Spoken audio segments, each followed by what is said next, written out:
We are back in Las Vegas. Big Ten Football Media Days presented by Discover, coming to you from Mandalay Bay. First time the Big Ten has ever taken this celebration of conference football out west. And speaking of celebrations, it's just now starting to die down in Columbus. The Buckeyes, the national champ, they'll look to become the first outright repeat Big Ten national champs since Minnesota did it in 1940 and 41. We'll have two new coordinators. And I like the key returnees. You have maybe the best offensive player in the country and maybe the best defensive player in the country. That is a pretty good place to start. And they also have one of the foremost coaches in the country, Ryan Day, national championship coach, joining us here. Coach, indulge us, if you will. I know you were saying to the media, hey, we're not defending anything. This is about this year and about starting a new chase. But indulge us just for a moment. When you look back, what's the memories or a moment that sticks with you the most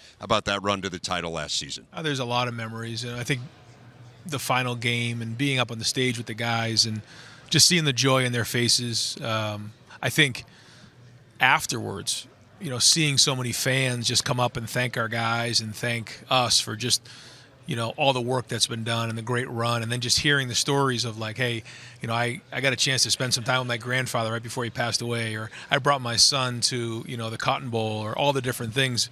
Buckeye Nation, it runs deep and it runs through generations. So it meant so much to so many people. But ultimately it came down to the work that was put in the Woody, all the hours that was put in from early in the morning, all the walkthroughs, all the meetings, the practices to get to where they were. And that whole month was special. Now, we saw Jeremiah's coming back, Caleb's coming back, but I think it's fair to point out this is a lot of new faces here, right? You guys had more players drafted than any team in the country. Yep. So kind of along the lines of your point from earlier when you were talking more broadly to the media, how do you turn the page? How do you put last year in that memory book and move on to what's ahead for 2025? Well, when you have guys like Caleb and Sonny and Jeremiah and a bunch of the guys that we have, in that first leadership meeting about 2 weeks after we got done, they were like, take the national championship stuff down. We didn't do anything. This is our chance to leave a legacy. This is our team. And I give them a lot of credit for that. One of the goals that we had was redefine the structure, rebuild the culture. And that's exactly what these guys want to do. They want to rebuild it, not just reinforce it, because a lot of guys didn't know what the culture was like. So I think that was important for those guys to understand that part of it. They want to leave their own legacy behind. And quite honestly, they're so competitive. They're tired of hearing about last year's team. Even though some of them were on last year's team, they're like, we've lost all these guys. Like, they're seeing it as people counting them out. And I think they're excited to get going with this August camp. It's an important camp for us because of the first game. Coach, Chip Kelly leaves, right? You have a change in coordinator with Brian Hartline. Yep. How does that, if at all, change your weekly prep and your game day behavior and what you do when you change coordinators? We made the decision to hire Chip. Part of the conversation was we have to continue with the Ohio State offense. He came in and changed some things terminology-wise with the run game, but I knew he wasn't going to be here for a long period of time. And so when he left, we didn't want to leave a hole. And looking at some of the coaches that have come before, Urban, watch Coach Saban, there was stability in all three phases, and I felt like that was important there. So when he left, to promote Brian, that was the right progression for him. He needs to now take the next step, in my opinion, in his career. He's got a great career ahead of him, but he's also done such a great job before. He knows that part of it. But the other part I thought that was important was hiring somebody with the offensive line. When Justin Fry went to the Arizona Cardinals, was we spent a lot of time going through that, was making sure that we brought someone with some coordinator experience. Tyler Bowen has a tremendous background. He's a really good coordinator. And we really have three offensive line coaches now with Marcus Johnson and Charlie Dickey. That changed when we were allowed to go to unlimited coaches. Right. So I think he and Brian working together is exciting to see their work this season. Every team's different. But your team last year, veterans, understood what they wanted to accomplish. Do you see some of those things rubbing off, at least early, on the new leadership that you're going to have this year? Well, we're young. Yeah. We're talented, but we're young. And so one of the challenges off season was like, I thought we got to grow up. We got to grow up. And that's important for guys to understand.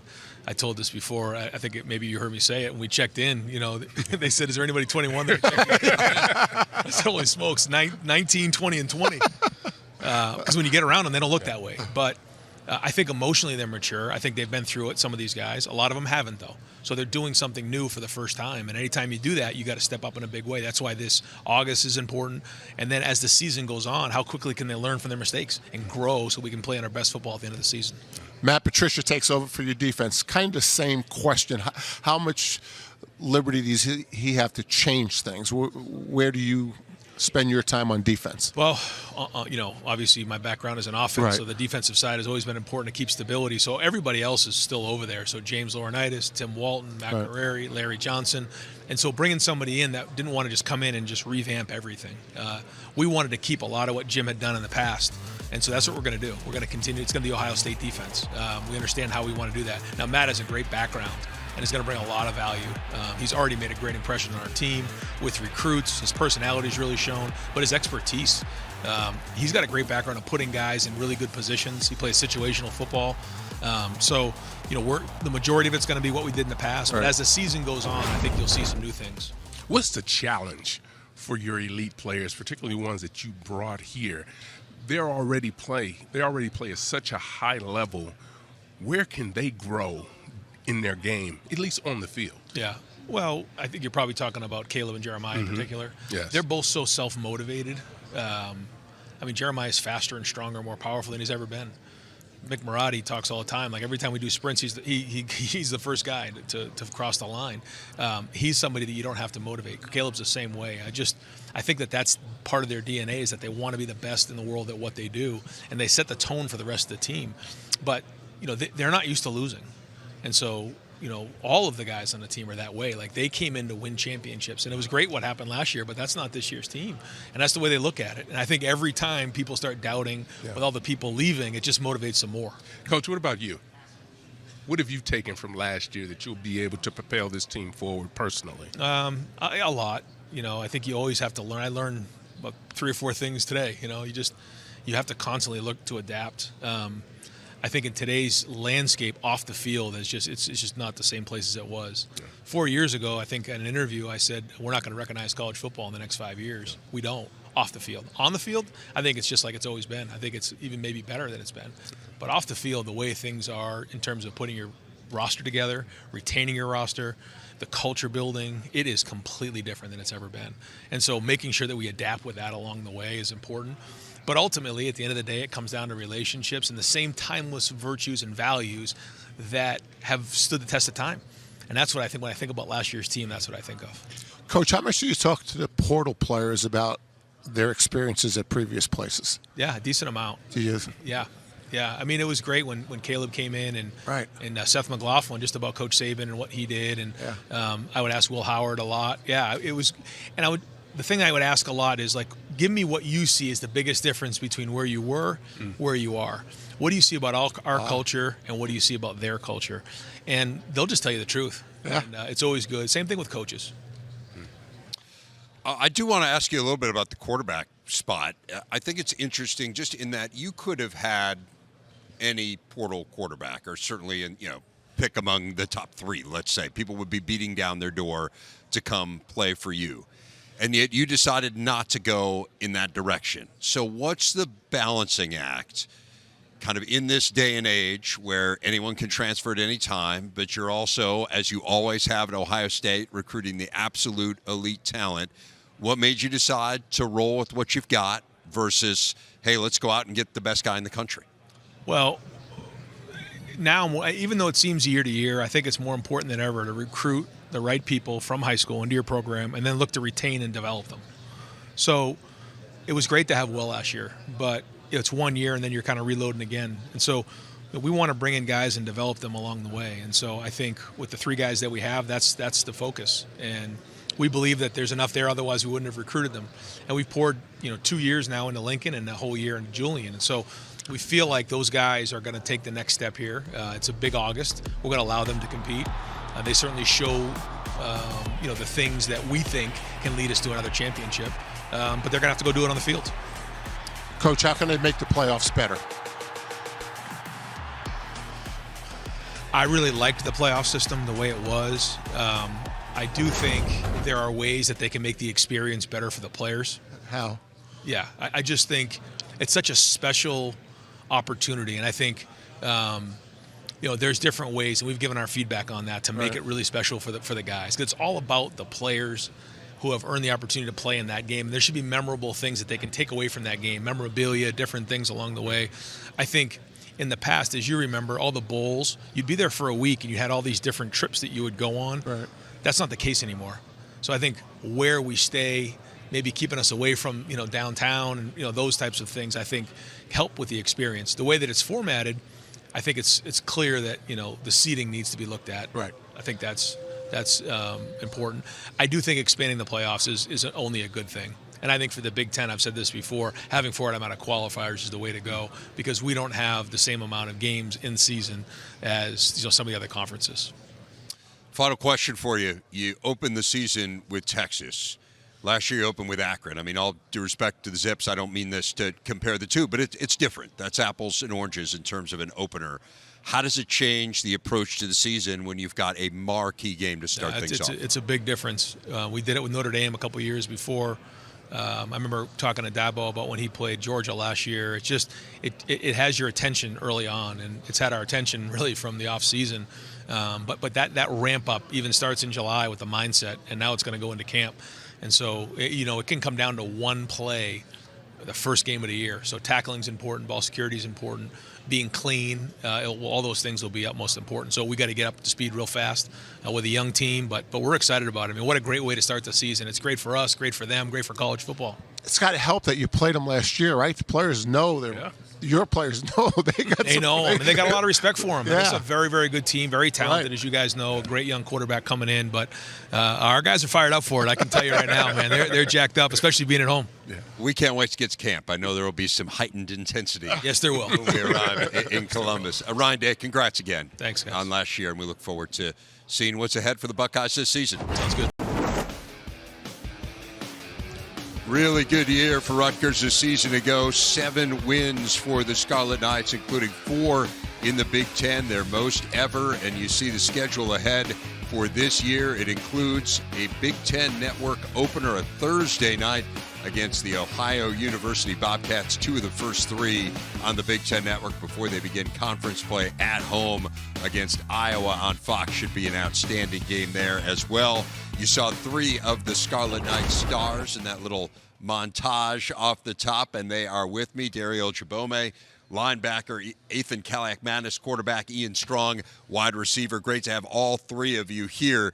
4 Big Ten wins, as I mentioned, a season ago. It's the most Rutgers has ever had. I know you're looking to get more and not satisfied, but just give us a sense, and Dariel can start with you, and you guys can work your way down. Give us a sense of the vibe right now around Rutgers football. I just feel like, this season with all the changes, whether it's like the coaching staff, the players, I just feel like everybody is on the same page, and then working on, what can we improve to be the best we can be. So I have a great feeling for this upcoming season.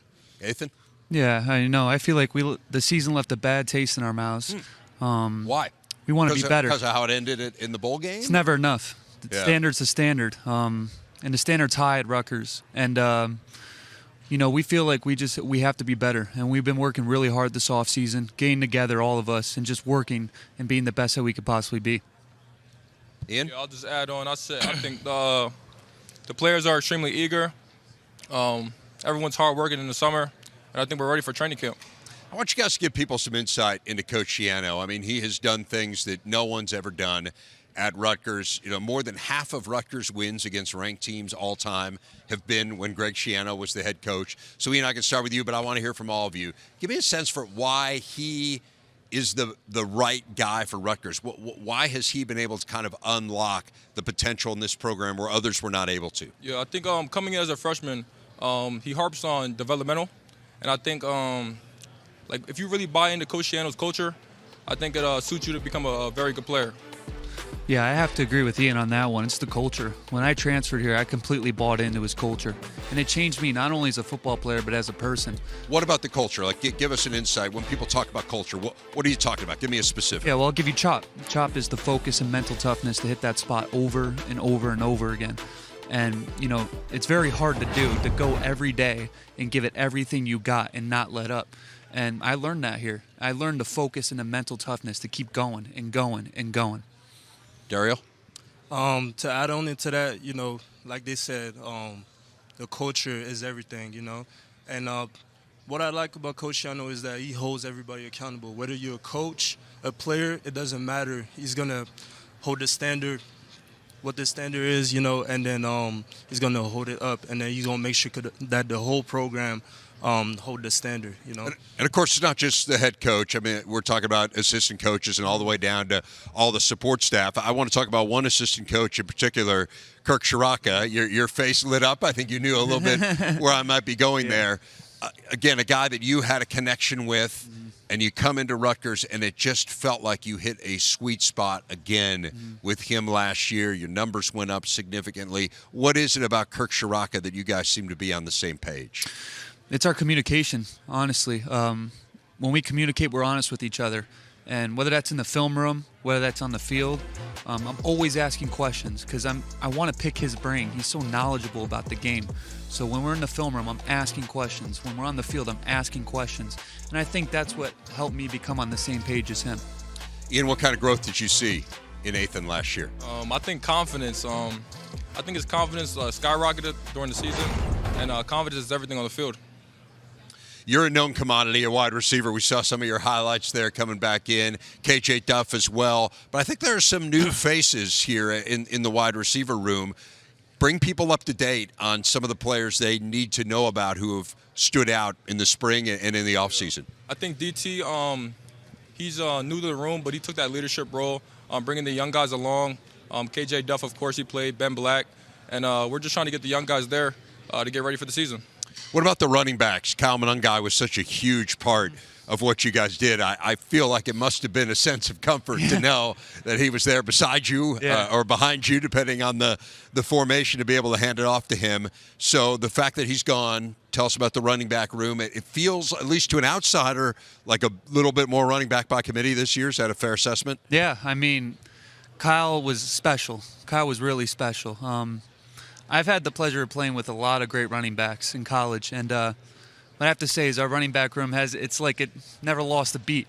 We got CJ, we got Benji, we got Antoine. I mean, these guys could really play, and you saw a peek of it in the bowl game with the two younger backs. I mean, they could really play, and that's every position. I mean, we've lost some people at different positions, but we've had guys that had to get a lot of experience, a lot of younger guys that were thrown into the fire.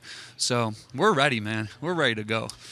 Dariel, I want people to get to know you a little bit, and Coach Schiano touched on this in his podium comments today, but help people understand a little bit of your journey. You're from Canada. Your family is from Cameroon. Right. And you were essentially, lightly recruited, I guess might be the best way to put it. You're on a tour of U.S. colleges. Right. With some of your high school teammates from Canada, had nowhere to sleep and had to sleep in a car in a parking lot in July to go to Rutgers camp. I can't imagine you had a great night of sleep. Would that be a fair assessment? No. Yeah. and then you really showed out that day. So, take people through your journey and help them understand what it took to get from a lightly recruited Canadian player to someone who's here in Las Vegas representing his team. Right. So, first and foremost, just being like an international student, it's hard to get exposure.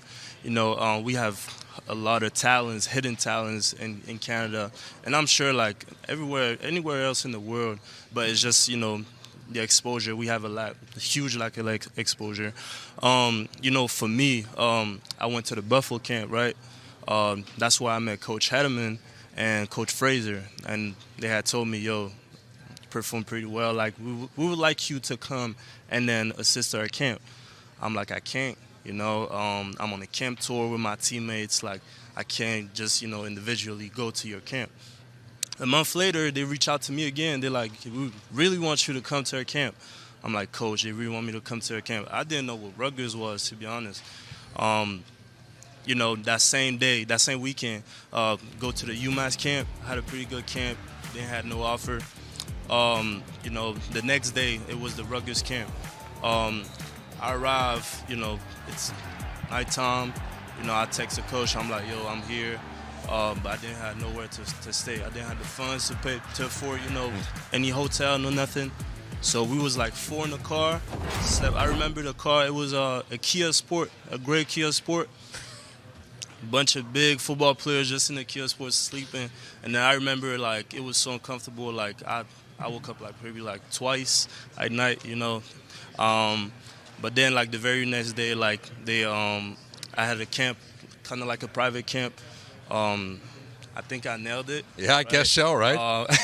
And then, you know, Coach Schiano offered me on the spot. It was crazy. Like, he told me to stay on the OV the same day. I thought I was going back to Montreal, you know what I'm saying? But Yeah. told me, nah, you staying. And then he flew my dad, my big bro, and then we went to New York City. It was a great vibe, great environment. And then the next day, you know, I go back. Coach Schiano, like, trying to rush me to commit and stuff. I'm like, nah, I got to talk to my mom first. So I talked to my mom, and then the very next day, like, I committed. So that's an amazing story. Yeah. Speaking of family, your brother's on the team, Dino. Now, he's a wide receiver. He does not have a career catch yet. How important is it to you to change that this year? Yeah, well, you know, it's just a blessing to have a brother that I could practice with every single day. And, you know, maybe it isn't wide receiver, but Dino has a huge role on special teams here. And special teams is probably the most important part about football. And my brother has a big role in that. And, you know, he's grateful and blessed for the opportunity, and he's going to go kill it. If he gets a shot at wide receiver, he'll be ready, because my brother's the type of guy that's going to be ready. But he has a huge role on special teams, and he's doing really well. How meaningful is it for you to be able to share this experience with him? Oh, it's incredible, because my brother shouldn't be in the place that he's in. My brother grew up with CAPD disorder, which is central auditory processing disorder. It took him a little longer to process more than others growing up, but you know, the stuff that he's overcame and the fact that he's here today it's inspiring for me. I look up to him, and it's a blessing from God. That's all I could say about it. That's a wonderful story. We were talking about KJ Duff, your high school teammate. I mean, obviously it's different, a brother versus a high school teammate, but for you guys both to have kind of showed out together here in the last year, what has that meant to you? I'm just going to start with recruiting. I didn't want to force him to come here. Like, I wanted to let him make his own decision, so I wasn't too hard on him to commit here. But after he committed, I was glad he committed. A few months later, he moved into my apartment building, so we were able to hang out all the time. He's always laid up in my couch when I come home. So, I mean, you have an actual brother on the team, but I feel like I have a brother on the team too. Sure. You know, it's interesting, and you were recruited primarily as a safety. Yeah. And then moved to wide receiver. You played both in high school. So I think you probably have some pretty good insight into the defense. I know the defense wasn't necessarily where you guys wanted to be and wasn't at the top standard of what we've seen from some great Greg Schiano defenses through the years. What have you seen in terms of progress on that side of the ball from spring and moving into the summer? Yeah, I think the defense has a different culture, so I think they have to be glued differently. And people like DJ getting the defense together, extra walkthroughs, extra film time. That's stuff that we do on offense, so I feel like that will benefit the team. Rob Smith, defensive coordinator, what should we know about his defense? His defense is solid. It's a complex defense, but, you know, I feel like as soon as everybody, like, really buy in it, like, into it, and then, you know, like Ian mentioned, like, get some extra film together, you know what I'm saying? Maybe trying to understand, like, why is, you know what I'm saying, like, all the conceptuality, like, of the defense, and understand why you do what you do. Yeah. We're going to be in good shape this year. How would you guys describe what you've seen going up against this defense? Yeah, I mean, like you said, it's complex. It's a bunch of different looks. But they're working really hard, and they're showing a lot of problems that can create problems for offenses. Coach Smith has done an incredible job, and so has Coach. But I'd have to say, like, they're just doing really well. The players have really bought into it, and you know, gain a new coaching staff. Sometimes you're unsure, but man, they're ready to go. And I'm going to give you the final word. How do you describe success for Rutgers football this year? What would be a successful year? I just want everyone to come out of training camp healthy so we can start the season. All right, fellas, looking forward to it. Looking forward to getting out to camp here coming up in August. Really appreciate each one of you coming up here. Enjoy your time in Las Vegas. Not too much. But enjoy your time in Las Vegas. Thank you so much. Thank you. See you guys. Thank you. I'm coming off back-to-back winning seasons for the first time in a dozen years. We were mentioning new co-DCs. Rob Smith and Zach Sparber will be the guys who are calling that defense for Greg Schiano.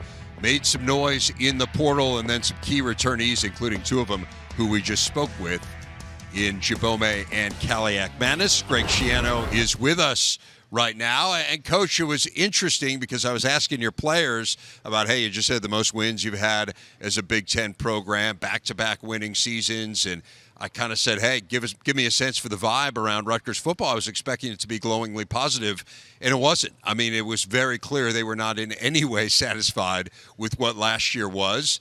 So I guess I'll put the same question to you. I mean, it feels like the arrow's pointing in the right direction, but assess the state of Rutgers football for us.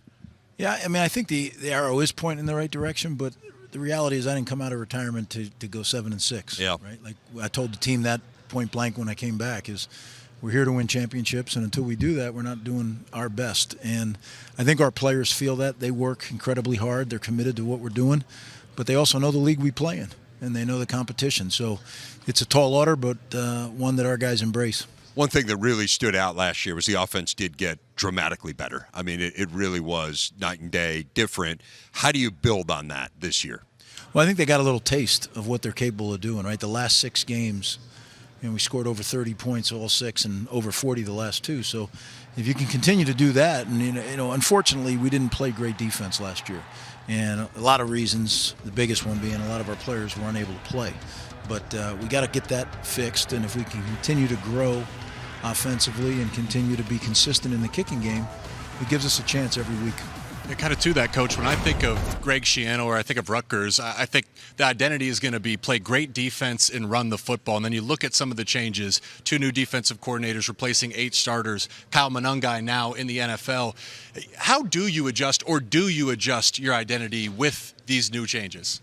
Well, I think on offense with the running back position, I think we have a really strong room. We've got a great running back coach in Damer Shaw, who I think really does something unique. In the running back room, there's only one football, right? And if you're not careful, there can be some selfishness there, and that doesn't happen. I think our offensive staff, led by Kirk Shiraka, and I said, Damer, they've done a great job. We have a great running back room. Now we got to figure out who's going to be that guy to replace Kyle.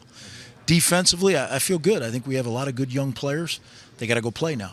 And Coach Smith and Coach Sparber, they've done a great job implementing their system this spring. It's not a big change from what we've done, some little things. But I'm excited about watching this defense get better every day. Your players talked earlier with Dave about culture. And it was a great question. You followed up, like, what does it look like? How do you feel it? Their answers were incredible. And I think watching you play, you guys have to win in the margins. And to me, that is reflective of culture. So how do you build upon what you referenced earlier, last year's success, to make sure you can take that step and compete for championships? Well, I think what we do is we continue to educate. So every single Wednesday we do Football 101, where we're talking about not only, it's not about your position or the offense or the defense, but how you win football games. And for guys to understand the how, I think this generation especially, they want to know how and why, not just do it.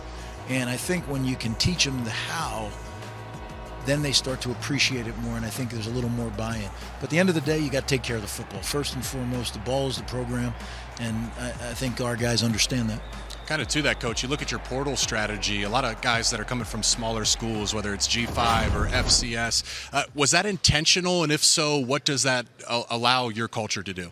Well, that's worked best for us. I'm not saying that's for everybody, but look, we go into the portal to get guys to really fill a need for that season. And when you do that, then you're bringing them in, you got to believe they can play right now and make plays. Well, as a player, right, guys who make plays, other guys follow. And if they're not a cultural fit, they're going to follow them to a bad place. So we got to make sure that not only we've walked away from some really good players in the portal because they're just not a cultural fit, and we're going to stick to that. Love being up in your office last season because you could see the parking lot. Athan Kaliakmanis, he seems like a coach. Just hearing him on set a few moments earlier, when you're watching him walk out, I'm curious what's going through your mind now with your quarterbacks returning, especially the productivity the last few weeks of the season. Yeah, it's funny you say that, and I can actually picture him because he bounces out of the building. Like, this guy is full of energy, right? But that is one of my favorite things. I can see the guys leave, and every once in a while I'll see a guy who's got little slump shoulders, and I'll call him right then and just say, hey, man, you good? And then now they know, because now they look up the window. Yeah. Big brother is watching. For a while, they didn't really understand. How does he know to call me right now? It didn't take that long for them to figure it out.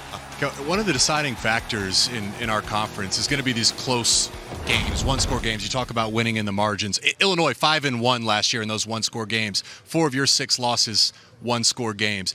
What, in your eyes, what are the 2 or 3 key principles that ultimately allow you to flip that and succeed in those close games? Well, you got to take care of the ball. That's always number one, right? But then you look at it, are you efficient with your penalties? I don't ever want to be, non-penalized. Then you're not playing hard enough. But are they playing penalties, or are they stupid penalties? Are they personal fouls? Are they pre-snap penalties? Those are what kill you. You can't have that stuff. That's in the margins, though. Do guys understand that? Do they understand the significance? Everybody wants to talk about third down. I get it. Third down's critical. But how do you get in good third down? First and second down has to be efficient. Teaching them where they understand how the building blocks of winning football, how they come, I think that's important. Can I hop? Because last year you were one of the least penalized teams in college football, and you protected the ball as one of the best teams at protecting the football. Did you feel in those close games, those losses, that came loose a little bit, or how would you play off of that? Yeah, that and execution. Okay. Right. I think one of our tenets is what is execution? Like, everybody has a different definition for execution. Ours is very simple, and I think our guys understand it, and that's the key. Know your job, chop your job, trust your training. And I think too many guys, they get in under pressure and they leave their training. Well, why do we practice? We practice so in the clutch, you don't have to think about it. You just do it. It's what you've been trained to do. So in those games, I think there were times. Now, the reasons why, because if you're not careful, you'll over-adjust, right? We had a lot of guys that were banged up on defense. So we have guys in there that are playing that maybe haven't had enough training, and they try to do something special because they're not really sure of themselves. So, again, you have to be careful. The pendulum goes too far the other way. It's been fun to study and learn scheme within this league. But I think because of the margin being so small, there's also an element of, there's matchups like you had in the National Football League. I feel like looking at your receiving core, Ian Strong, KJ Duff at 6'6", DT Sheffield coming in as a transfer, it feels like you could win the matchups outside or in the slot now. Do you feel more confident than you have before, winning matchups when you have to, red zone moments, turning 3 into 7? 100%. Yeah, I do. This is the best place we've been in receiver core in a long time. And again, when we came back, it may have been the worst thing, other than the offensive line. The offensive line was rough, but receiver room was probably second. And the job that Coach Brock and Coach Shiraka and our whole recruiting staff have done to turn that around and flip the script, so to speak, I think is really a tribute to them. I want to ask you about your defense coordinator, Rob Smith. I think this your third time together. Fourth. Third at Rutgers, and you did one at Tampa. Yeah.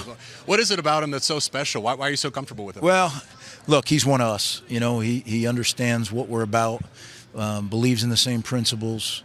He's a great person, but all that being said, football-wise, really understands what Rutgers football and Rutgers defense, what we want it to be, and the tenets that we believe lead to playing great defense.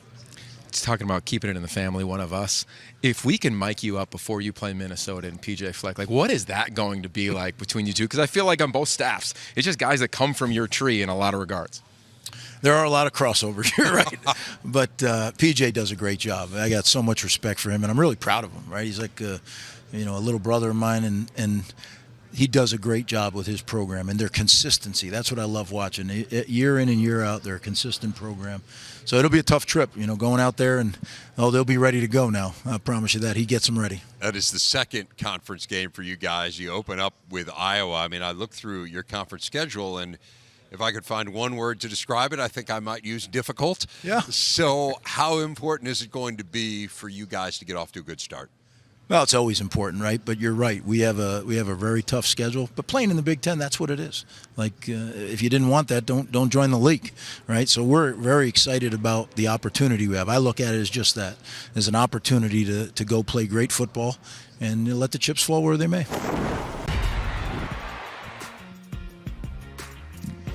Back inside Mandalay Bay here on opening day of Big Ten Football Media Days. Daniel Wingate did not come to play. He came to show up and show everyone how to dress here in Las Vegas as the Maryland Terrapins join me on set. Gentlemen, it is great to see you. Jalen, Huskey, Isaiah Wright. You guys look fantastic, but we need to start with Mr. Sunshine here the middle. Tell us about the look, Daniel. Nice little look from my grandmother. Had to put on the gold and yellow, complemented with the white. Couldn't go wrong. I know. I don't know if you can do this because I don't want to break the set, but your shoes are absurd too. Can we get? Are you? I don't want to. I don't want to do anything that is gonna. Bro, you no, yeah, we're gonna have to save the shoes for afterwards. Just trust me on this, gentlemen. It is great to see you. In all seriousness, welcome to Vegas. You guys had the second longest commute of any team other than Rutgers so far. Your Vegas experience, Jalen, how's it been? It's been pretty sweet. I'm having a lot of fun today. Yesterday didn't do much. It was with my guy Daniel. Ordered some canes, chilled in the room, watched Family Guy. Sounds like a good Vegas experience to me. Isaiah, let's talk about your path because I think about what you had to go through last year. You transfer in, you get injured, you have to sit the entire year. What was that like to be part of a new team and yet not be able to contribute? What did you learn? Yeah, it definitely sucked, not being able to contribute and help my teammates, win games. But, thankfully I was able to have a great support system and a great circle. I'm blessed to, be able to go to work with, the athletic training staff, Brian, Dylan, Jonay, Emily, Jenny, Durr, Mike, Rob, all those guys, all those Dr. Packer, all those people coming together, to really help me and get back on the field. And it takes a village. Yes, sir. There's no question about it. And how are you feeling now? I'm feeling great. Great. Yep. All right. I know that last year was not the season that you guys wanted. 4 wins. And Mike Locksley's message all offseason has been about elevate and brotherhood. And in terms of elevating, let's start there because it sounds like he's talking to every single person in the program, including players, coaches, people who cook and clean the facility. What can you do to get better and elevate the program? So tell me how that's shown up in the locker room.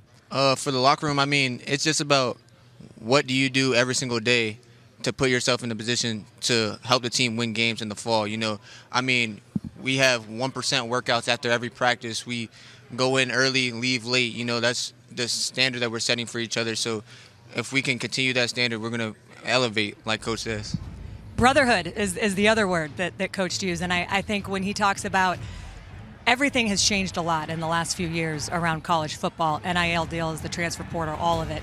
But he said, I'm asking them to check their Gucci belts at the door. What does that mean to you, Daniel? And what have you seen from a way that the team is going to come together? Because there is plenty to pull you guys apart. Yeah, so what it means to me is, like Coach says, it doesn't matter about the stuff that we have or the things that we're buying. At the end of the day, we're playing the game of football. And in order to play that game, we need to have the brotherhood. So, just being able to have the brotherhood and connecting and just forming that going into the season, it'll be really helpful for us. Yeah. I think there's a lot of new faces on this program. You guys lost a lot of players to the draft. And I think there's some relative unknowns. So just give me a sense. I'd love for each of the three of you, what can people expect from Maryland football in 2025? I think first off, Maryland football, we're here to compete and, have fun. You know what I'm saying? I think throughout this whole offseason, it's been really important for us to become closer as a unit, as a position group, and as a team so we could thrive on the field on Saturdays. Yeah, one thing for me is just, we got a lot of young guys that are ready to hit the field and just showcase the talent that we got at Maryland. A lot of us are overlooked and not really scouted highly, so a lot of us have a chip on our shoulder and are ready to really show the world what we got. And I think what you can expect from Maryland is a consistent football team, a team that's going to put their best foot forward every single day, no matter the conditions, no matter the weather, the record, what time of day, what day we're playing. You're going to find a team that's committed and consistent. I think you talk about the young talent, a lot of people are excited to see what Malik Washington might bring at the quarterback position. Just from your perspective on the defensive side and then on the offensive line, what have you seen from that young man? He's a guy who came in early and came to work. He came with the intentionality every single day that he's going to get better, learn, but also he's here to compete and he's here to try to win a starting job. Him and Justin Martin are in a great position battle, and both of them are workers. So we're in great hands wherever that goes. Yeah, carrying off what Huskey just said, Malik is a very mature young man. He earned the respect of a lot of people in the locker room, and he's just there to compete, and that's what you want in a type of player like that. And just like Huskey was saying with Justin Martin, those guys are both competing day in and day out. They've both shown to the leadership that the quarterback position needs. They've had a lot of people in the locker room gravitate towards them. So just seeing them compete every day has been very exciting. Yeah, and honestly, as an offensive lineman, it brings me a lot of ease knowing that I have such great quarterbacks in the room. It's going to be a privilege being able to protect them throughout the season. And both of them, they show up day in, day out, and they work really hard. And, you can just see the passion that they play with and practice with and train with every day. So it's a real privilege and honor.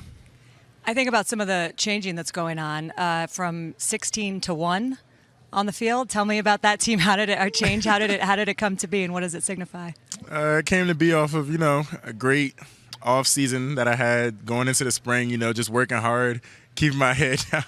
Jalen's nodding affirmation. Yeah, yes. Just for this year for me, I see it as a year to elevate, like Coach Locks talks about all the time, and it's really a year for me to step out and showcase the talents that I have had. 16 and 1, they're the same person. So it's just a different number that you're going to see, yeah. You're smiling. I don't know what's going on in that head of yours, but was there anything that you would add to that? Yeah, insight? I've just seen an immense amount of growth from this guy, and I'm extremely proud of him. The number change for me is like, this is about to be his coming out party. This is about to be Daniel Wingate's season. Like, I trust and believe that this guy is ready to have an amazing season this year, and I'm just super proud. Well, last season they asked you to move from corner to safety. What was the hardest thing about that? I think just learning the position and learning the different formation adjustments that go with the position, and taking away. I always thought I'm just a corner, but learning that having positional versatility not only helps me, it helps the team, and me being able to play safety was a great asset for our team. 7 career picks. You're a DB with receiver hands, though. Is that because you played receiver in high school? Is that fair? Yeah, you know it. Yeah. You know it. Uh-huh. When the ball's in the air, it's my ball, That's how I view it. So when I see the ball in the air, I'm going to attack it no matter what's going on. I think about the 2 new coordinators that you guys have as well, Ted Monachino and Pep Hamilton. Over 30 years of NFL coaching experience between them. So, Isaiah, I'll start with you. What has Coach Hamilton brought to this offense? And is there something that, when you look at a guy who's had so much success and has been able to have so much experience at the next level, what does it bring? It's a lot of experience. He always talks about grown man business, you know what I'm saying? So the approach that we have and the intention every day, he brings so much passion and so much commitment to the game. He's always in that building, always, trying to better the quarterbacks, the offensive line, especially. He's in every group chat, giving us words of wisdom, you know what I'm saying? So it's a huge privilege, and he's just, willing to help each and every one of us, on and off the field. So it's an honor to, have him as a coach. What have you picked up from your new DC? My guy, Ted, he's very, he's somebody that has great energy, and he brings the great energy to the defense. He allows us to play hard and fast with the play calling. He's rated to where it's very simple for us to just go out there and run around and play fast, how football's supposed to be played, and allow us to, use our abilities to make plays and force turnovers. I mean, like both of them said, both the new coordinators, I've seen a tremendous amount of ability to command the room.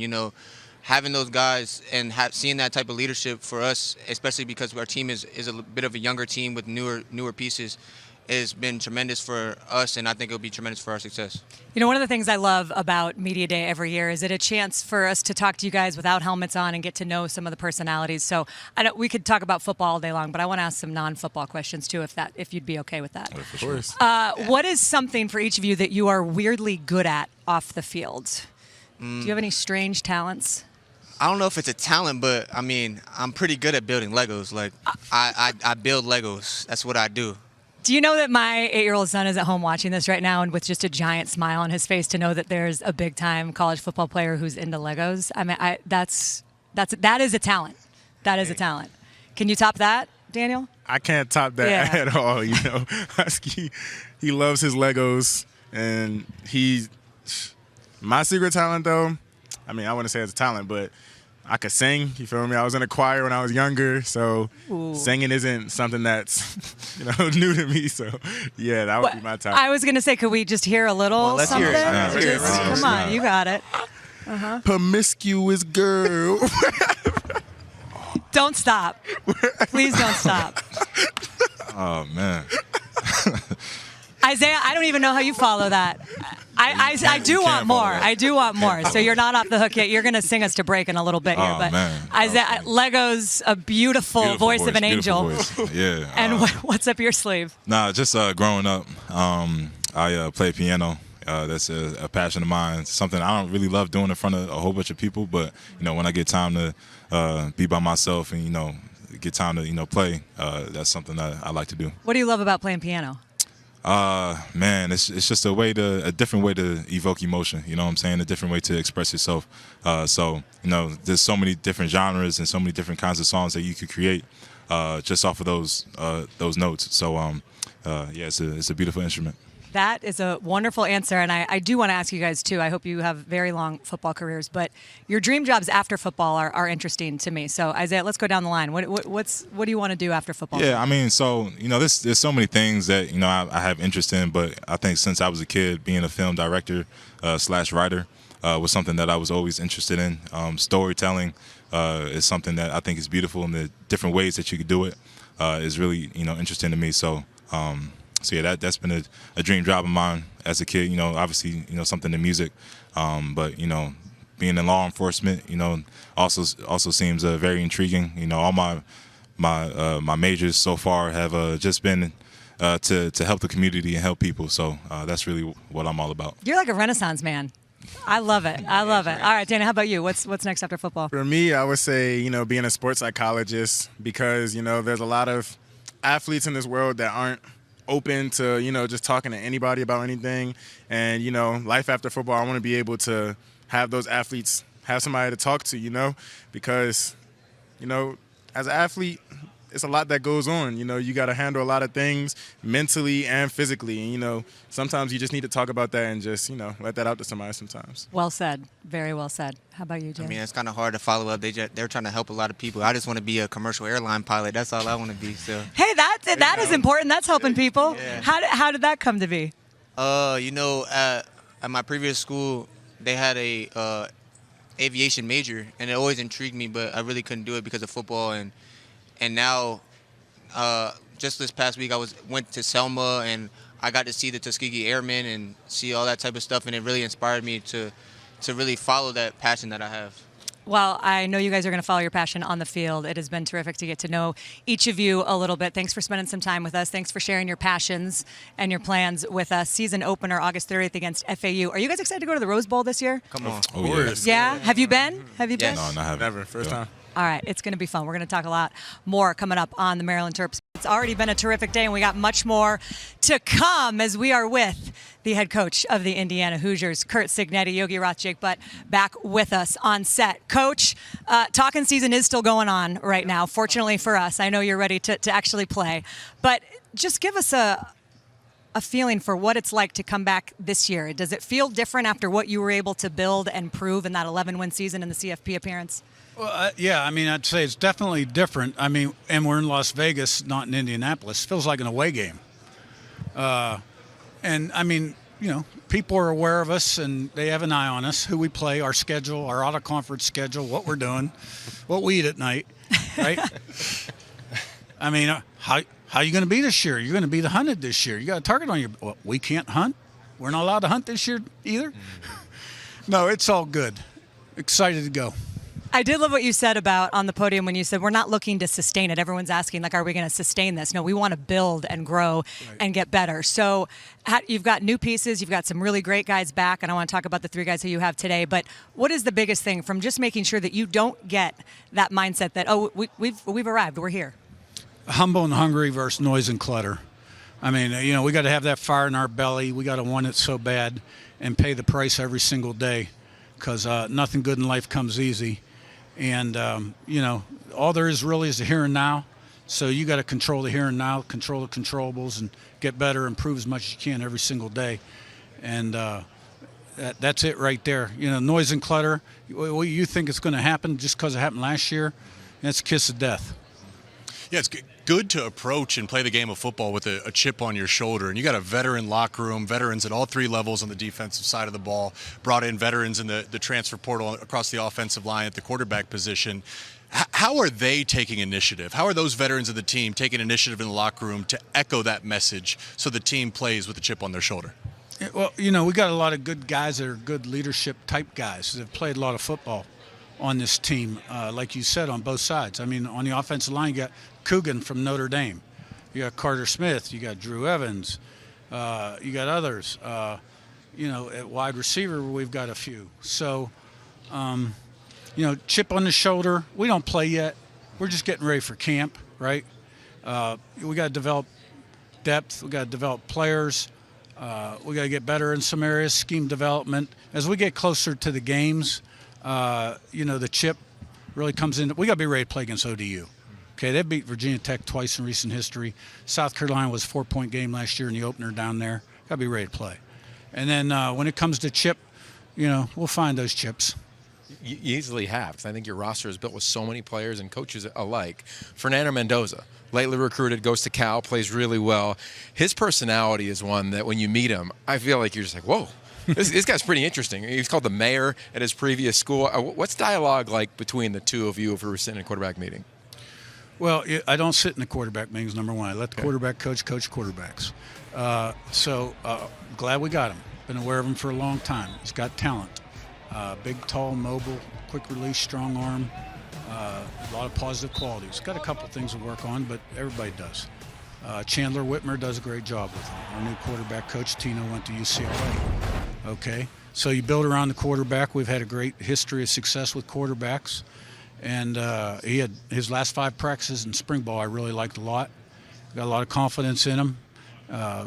Really excited to see, what he puts out there this year. Him and the rest of the transfer portal class, even last year, your ability to evaluate talent and hit on that talent has been a big piece of your team's success. I'm not asking you to reveal any secrets, but kind of what can you share with us about your portal philosophy and how you evaluate different guys? They got to fit the profile regardless of position, first of all. Are they a good guy, good habits, good team guy? And then toughness at every position, regardless. And, so after that, there's some position-specific things. But here's what I'll say. Last year's portal class was a little bigger. We knew those guys really, really well because they played for us at JMU, a lot of them. Okay? We're still learning about a lot of these guys. We were with them in January, spring ball, and summer, and now fall camp. But, how are they going to be week 6? How are they going to handle success, failure, et cetera? Because the season's not a sprint. It's a marathon. So, we're still learning about ourselves. Lee Beebe Jr. is somebody that I think will be talked about as the season goes on. He's one of those guys that you referenced in the portal class. What about him stood out, getting him from UAB now to IU? Broke tackles, hard tackle. Yeah. I mean, he's not a 4-4 guy, right? But got great hands, breaks a lot of tackles, always falling forward, very productive. And since we've got him, he's a great effort guy. I mean, he wants to do everything he can to be the best he can be. In fact, we got to slow him down a little bit. You know what I mean? So he's not doing too much because more than always more. Sometimes less is more. But excited about him. It is easier to slow him down than to speed him up, I imagine. Yeah. Generally speaking? I think so. Maybe. Yeah, I think so. I do want to ask you about the 3 guys you brought here today because you talked about knowing them, and Iden and Elijah and Mikail all came with you from JMU. To see what all 3 of them did, but I want to ask about Iden in particular, just for him to have become the first All-American linebacker at Indiana and to play in the way that he did, knowing what you knew about him before. What can you tell us about that young man? I just can't say enough about him. He's probably the number 1 leader on the football team that guys look up to, and leads the right way, and just does everything he has to do the best he can be. He's a good guy, good person, gives the community. He's real. This is who he is, he gets the defense in the right spots every single play, depending on what the offense comes out in. Makes the checks, makes the adjustments, instinctive. Plays through injury.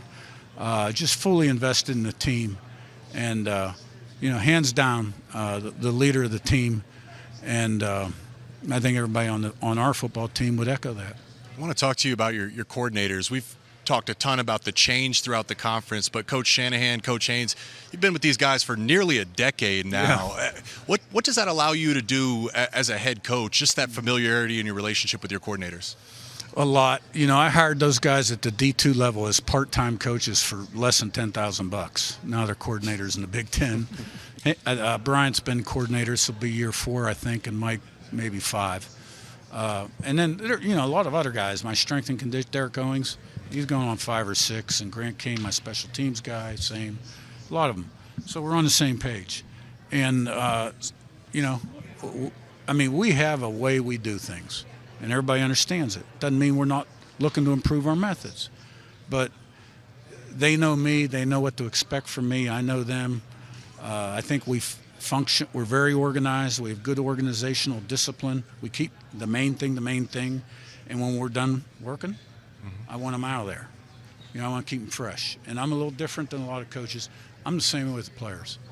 I'm a quick practice guy. I want them fresh, healthy, ready to go on Saturday.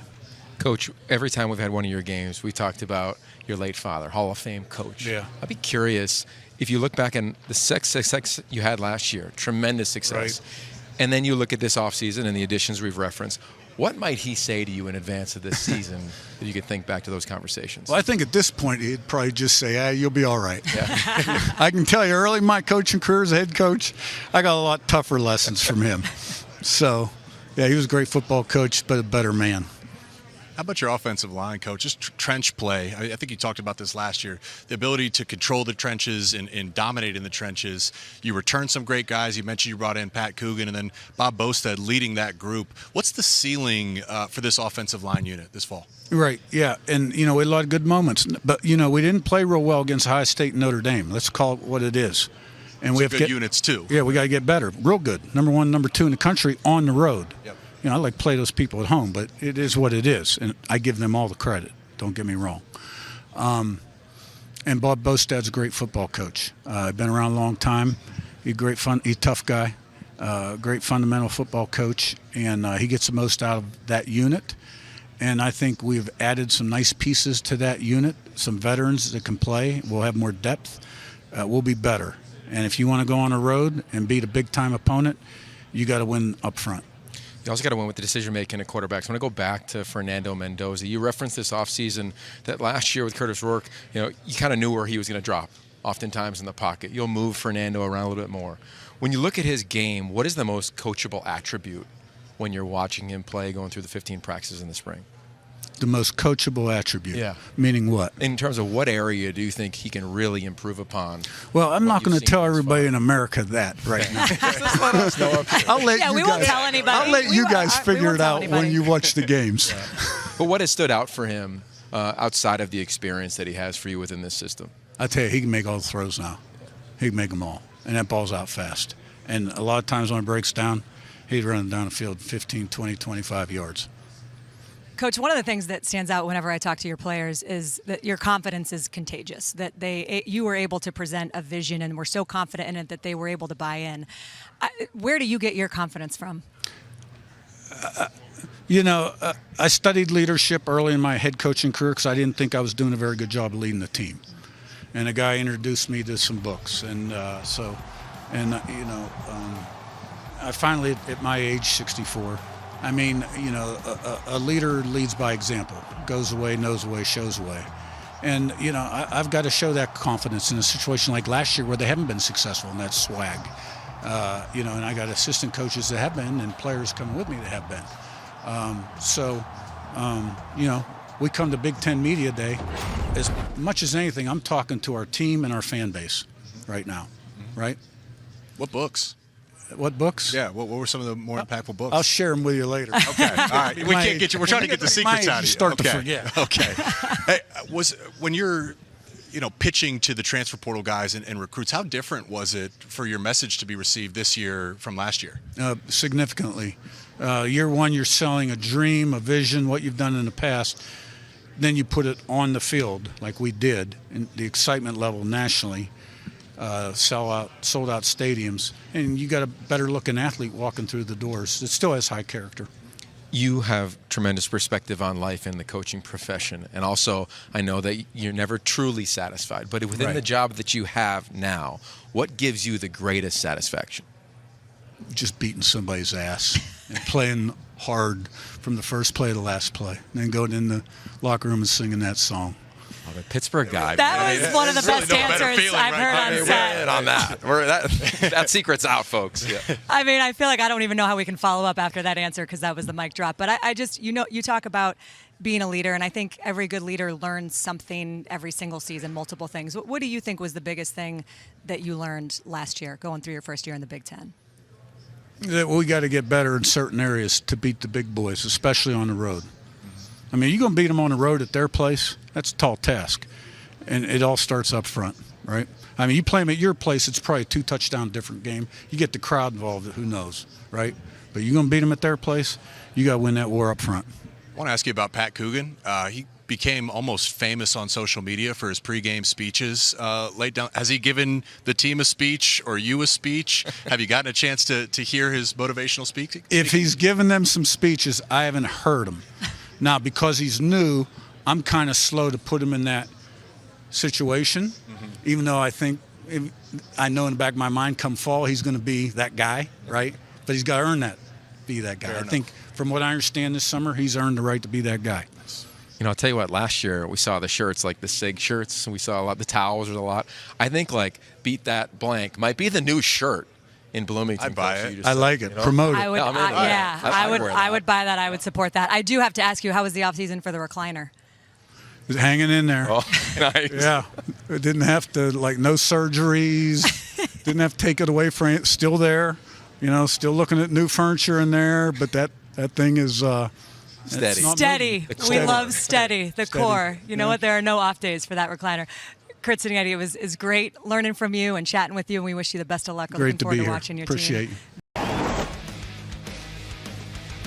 Well, that smile says it all. Coming off a historic season and a CFP appearance, you just heard Curt Cignetti say that is in the past, and here is what lies ahead in 2025. Plenty of opportunities to prove that last year was no fluke for the Hoosiers. They got the Big Ten opener against Illinois, a trip to Oregon in October, and one to Happy Valley in mid-November. A trio of all Big Ten honorees from last year representing the cream and crimson here at Big Ten Media Days. Iden Fisher, Elijah Sarratt, and Mikail Kamara joining us on set. Gentlemen, looking good. I know you're feeling good. Last year was phenomenal, and as Coach Sig said, that is behind us.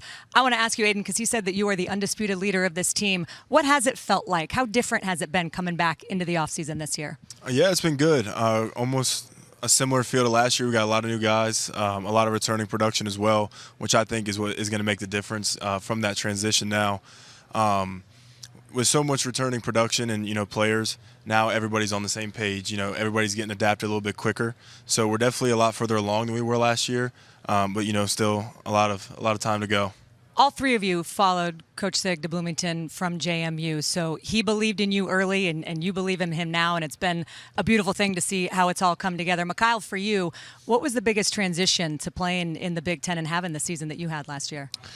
For me personally, it was just having confidence, right? I feel like coming into the Big Ten, everyone plays the same for the most part. They're just a lot bigger, right? So once I got over that hump of just realizing, I could play here, I could ball here, it was just a mental game. So once I got that flowing, once we played Maryland, we played Nebraska, I was like, all right, I could do this. I was going to ask, was there a moment when you felt like that confidence sort of turned the corner? I think Maryland was circled and highlighted and starred for me going into the season. So to have the game that I had, I was like, okay, I can do this. So Maryland was definitely the turning point of the season. Elijah, we're sitting there watching the highlights from last year, and all three of you have smiles on your face. Aiden goes, this is the best part of the day, no doubt about it. Some good memories. Waffle House always open. Ooh. Where did you take the biggest step last year, and where do you want to go this year? Biggest step for me, just little stuff that I was doing, improving on what I did my sophomore year. Nothing major. Going into this year, I want to step into a bigger leadership role. I feel like I've done that well. These guys trusted me to help lead the team, and the players out there have been trusting me. So I've been trying to be that vocal voice out there for everybody, Tell us about Fernando Mendoza. I covered him when he was at Cal. He's one of the most interesting human beings I've ever been around. Just a fascinating young man. I know he's a very talented quarterback. And just like Curtis Rourke last year, it felt like there's a step that's to be taken from the spring to the fall. So what can you tell us about, his touch and your chemistry with him? Man, it's been going great. Well, he's my fourth quarterback I've been with now, so I kind of know how it goes, like the bumps that you go through with chemistry and stuff that happens. But it's been great so far. Spring we had our little chemistry problems, but that's bound to happen. Like that happens with every quarterback and receiver. Summer we got good work together, and now camp's going to be important for us to continue to build on that. But I love the way he throws the ball. He flips that switch once he's out there, and it's fun to watch. Yeah, you're from a defensive standpoint, what stands out to you about what he brings? He's been phenomenal so far. First off is just his leadership skills. He's done such a good job having guys gravitate towards him, bettering the people around him. And then, when we get on the field, it's good because he's a competitor. And, I love that as a linebacker because he's going to hear it from me and I'm going to hear it from him on every throw. But I love it that way. It's just we're going to just keep bettering each other. He's done such a good job taking the right steps, developing, and kind of really, taking the system in and almost – he's at a point now where I think he could teach it to somebody else. He lives in that facility. So I'm really excited for him. And the potential he has in this offense is unlimited. Who talks the most trash at practice? I should know. Aiden Fisher. Yeah, it's got to be me. Aiden Fisher. Really? Aiden Fisher. Gotta get the guys going. You got best leader on the team, hands down. No wonder Curt Cignetti said that. The best trash talker. I do think when you talk about Coach Cignetti, his confidence, and he discussed this on the set, it is contagious. And I think it's true when it starts at the top and it kind of funnels down. What is it? He's a interesting guy. He does it a little bit his own way. For each of you, what has been the thing that you've believed in him from the beginning at JMU and what you've seen now that you've been able to do this at the Big Ten level? For me, that we're going to go out and we're going to win. He's proven it on wherever he's going to go.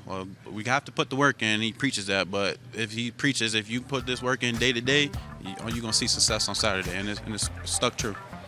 I definitely agree with that. I think he kind of has this motto as the standard is the standard, right? So once you come in and whether you're lifting weights, whether you're watching film, whether it's practice, whether it's treatment, you got to do everything at a high level. So once you're in that facility, it's all business. Get it done. Once you leave, you can do whatever you want to do. But once you're in that facility, it's go time and we're going to win. Yeah, I would just say his attitude is so contagious. It goes from him down to his staff to the strength staff to the players. Every single day we're demanded the best, and I think that's why he's gotten so much out of his teams. It's just because he demands the best, and we're going to do that with maximum effort every time. And that's ultimately how you improve. It was so fun covering you guys last season and seeing how, it was like you awoke the sleeping giant of a fan base that was so hungry and so grateful for the experience that you gave them and all those incredible wins. What was it like on game day to watch it grow from Coach Cignetti begging fans to come out to, at the end, it was the hottest ticket in town? The support was phenomenal. What was it like? It was amazing. Seeing the difference between our first game and then coming back for the Nebraska game, I think that was really the turning point for the fan base. You walk past this, it's kind of like a tunnel before you go out onto the field. You can kind of see through a window, and it's the fans, and not a single seat was open. You can see Cignetti towels everywhere. Do your homework later, like all that. So he does a great job getting everybody involved, but that fan base means so much to this school and our program, and I think they finally got the winner they deserve, and they're going to continuously get that. Anything you would add to that? No, I definitely agree. I just feel like the way that Sig goes about it is he knows how to make a winning program, right? That's not just with having good coaches or having good players. He knows how to make a whole entire environment, right? The way that he's able to make Bloomington like a destination now. You got 4 stars, 5 stars coming here. You got transfers that want to come here and play for Indiana, which that didn't really happen in the past. So for him to be able to make that happen is phenomenal. Yeah, 100%. Just the fan base, them showing love. The Maryland game sticks out to me just because it was real rainy that game. Didn't know if the fans were really going to show up. It was an important game, but they stuck through it with us. And that's when I'm kind of like, oh, okay, the community's here rocking with us. And then that next week, they just kept on going and going. So without them, we wouldn't be able to win some games. So shout out to the fans out there for sure. It does feel like it all builds together, right? It's not just one thing. It's it all when it's working together. It can be something special, and that's certainly what we saw last year. What did you learn from the Notre Dame CFP game? Obviously, we're a team that is built upon the little things, but I just think there were a lot of little things that we messed up on and they capitalized on, and that ultimately led to us losing. But there's so many things to learn from that game, just takeaways, scheme-wise, player-wise that you take for yourself. So as soon as that game was over, like it was almost like you were anxious to watch the film, like you were eager to go get into it, make your decision to come back, and like it was just so much to learn. And I think now I'm such a better player for it. Obviously, nobody wants to lose. You hate that, but the lessons I took from it, I think, have propelled me a really long way. Well, Kyle, you second that emotion? Yeah, I definitely agree. Like, I mean, that was kind of went into the decision of me coming back, right? I feel like we had something that was so special, right? And we kind of, I won't say failed, but we just didn't accomplish what we wanted. So I think right now the goal is to win the championship. So I think after that Notre Dame game, I think going into the season, going into some of our road games going this season, I think it's important to just go out there and perform at a level that we can, right? Have a lot of confidence and not try to play up to another standard, try to play outside of your body. Just play and embrace the moment that we're living. It does feel like often it's easier to learn from a loss than a win in certain ways. All right, a couple non-football ones before we let you guys get on your way here in Vegas. All three of you have dogs. We do. Yes. This might be the hardest among the three. Who's the alpha among Ace, Caesar, and Cece? Thank you. Which one? Caesar? Not even scary close. dog. It's right there. really? Caesar's a Scary Cane Corso, so it's without a doubt Caesar's the top dog. You were waiting for them to say that. CC, see his dog, just in his face, dog backing up. Do the dogs hang out? Is there like a dog? They won't let my dog hang out with them, that bro. dog. Yeah, My dog's fluffy. They won't- He they likes to be won't let nice him and hang lazy. out. dog's a little princess. They can't deal with those type of. Do you think mean there's animals. something to be said about the personalities of each of the dogs that you have? I think it does a little bit. I hope not. I really hope not. I got a little fluffy dog. I hope it's not talking about me. My dog hasn't barked yet, and it's American Bully, and it hasn't barked yet. So my Wow. teammate, Omar Cooper, I'm playing the game. He walks in my house, takes my dog, and brings it upstairs, and my dog doesn't make a single noise. I get off the game, I'm like, where's my dog at? Where's my dog at? He's not keeping you safe. It doesn't sound like. Fair enough. All right, last one for you guys. And I think one of the opportunities is it's really cool that you guys have the relationship that you have. You obviously have come a long way together. But I want to go down the line, and I want you to tell me the thing that you admire. It doesn't need to be football related. It can be about the two guys sitting next to you. And Elijah, we'll start with you. Man, just the way they carry themselves. Since I met them at JMU, the way they handle business on and off the field. I look at a freshman to see if he's doing something good, so I can take it. Or I look at guys that like this, and just the way they handle business day in and day out. No matter if they feeling bad, if they sprained the ankle, if they shoulder hurting, they put that work in every single day, and I appreciate that for them for sure. Nah, both of them, they work their tails off. Fish, I see Fish working out all the time. I see Elijah working out all the time. Anytime I'm on the field, I always see them working, right? So the leadership that they've grown into, I think that's probably the best thing, is seeing the way that they've grown. Seeing Fish grow from being a guy that wasn't even a player, and now he's an all-time linebacker, right? Seeing Elijah come up and see, Waffle House. This is my guy. So it's awesome to see all of us come from where we came from and dominating the way that we are. I would just say the work ethic, I think of the three, but I just want to talk about these two, is just unmatched. And then obviously they talked about the work ethic, so I'm going to go a different direction. The way these two bring people with them, in the way they work, the way they carry themselves, the way they lead. You can see it on the team, you see it with them. Like, they're just bringing so many people to better themselves every time they step on the field, and I just think it's something that you should really admire, and I do, and I respect it a lot out of them. Well, I respect all three of you. I respect this program. I'm looking forward to seeing what year 2 under Curt Cignetti looks like in Bloomington. I hope you guys have good people taking care of your pups back home. That's the most important thing. And I love that you have a little fluffy dog. I think that's my favorite thing. I love him too. I just hope he's not similar to me. All right. August 30th against Old Dominion, Indiana will kick off year number 2 under Curt Cignetti. Yeah. You're watching the Big Ten Football Media Days presented by Discover. And the Nebraska Huskers coming off their best season in nearly a decade, capped by a win over Boston College in the Pinstripe Bowl, which ended their postseason drought. It is year 3 for Matt Rhule. And he begins with 2 coordinators stepping into their first full seasons. Dana Holgorsen on offense and John Butler taking over on defense. And they say Vegas is where dreams come alive. You know that? Back in Lincoln, Nebraska, I think those dreams are starting to feel real. The gentlemen feeling good out here. Mandalay Bay Resort is the place to be. And Matt Rhule, the head coach of Nebraska, joining us now. I think there's so many storylines that we could start with, but just for you coming into year 3, I think of what you were able to build in your previous collegiate stops. It felt like year 3 was a huge upgrade. Do you feel like you have the pieces and ingredients to make that jump, Coach? Absolutely. We've got really good players, and I think the big thing about year 3 has been like, we're not going to, they know what to expect. We're not going to teach anymore. It's time to go perform. And these guys are great representatives of that. They know exactly what we need to do, and I think they're confident and ready to go. Coach, all these labels, right? Year 3 Matt Rhule, the 1-score games, postseason record. I mean, it's one of those things where it's not real, because at the end of the day, it's about what you guys do.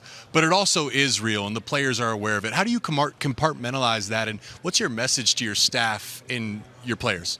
Yeah, I think the difference between a good football player and a great football player is usually confidence. It's usually belief. And you can talk all day about how to get there.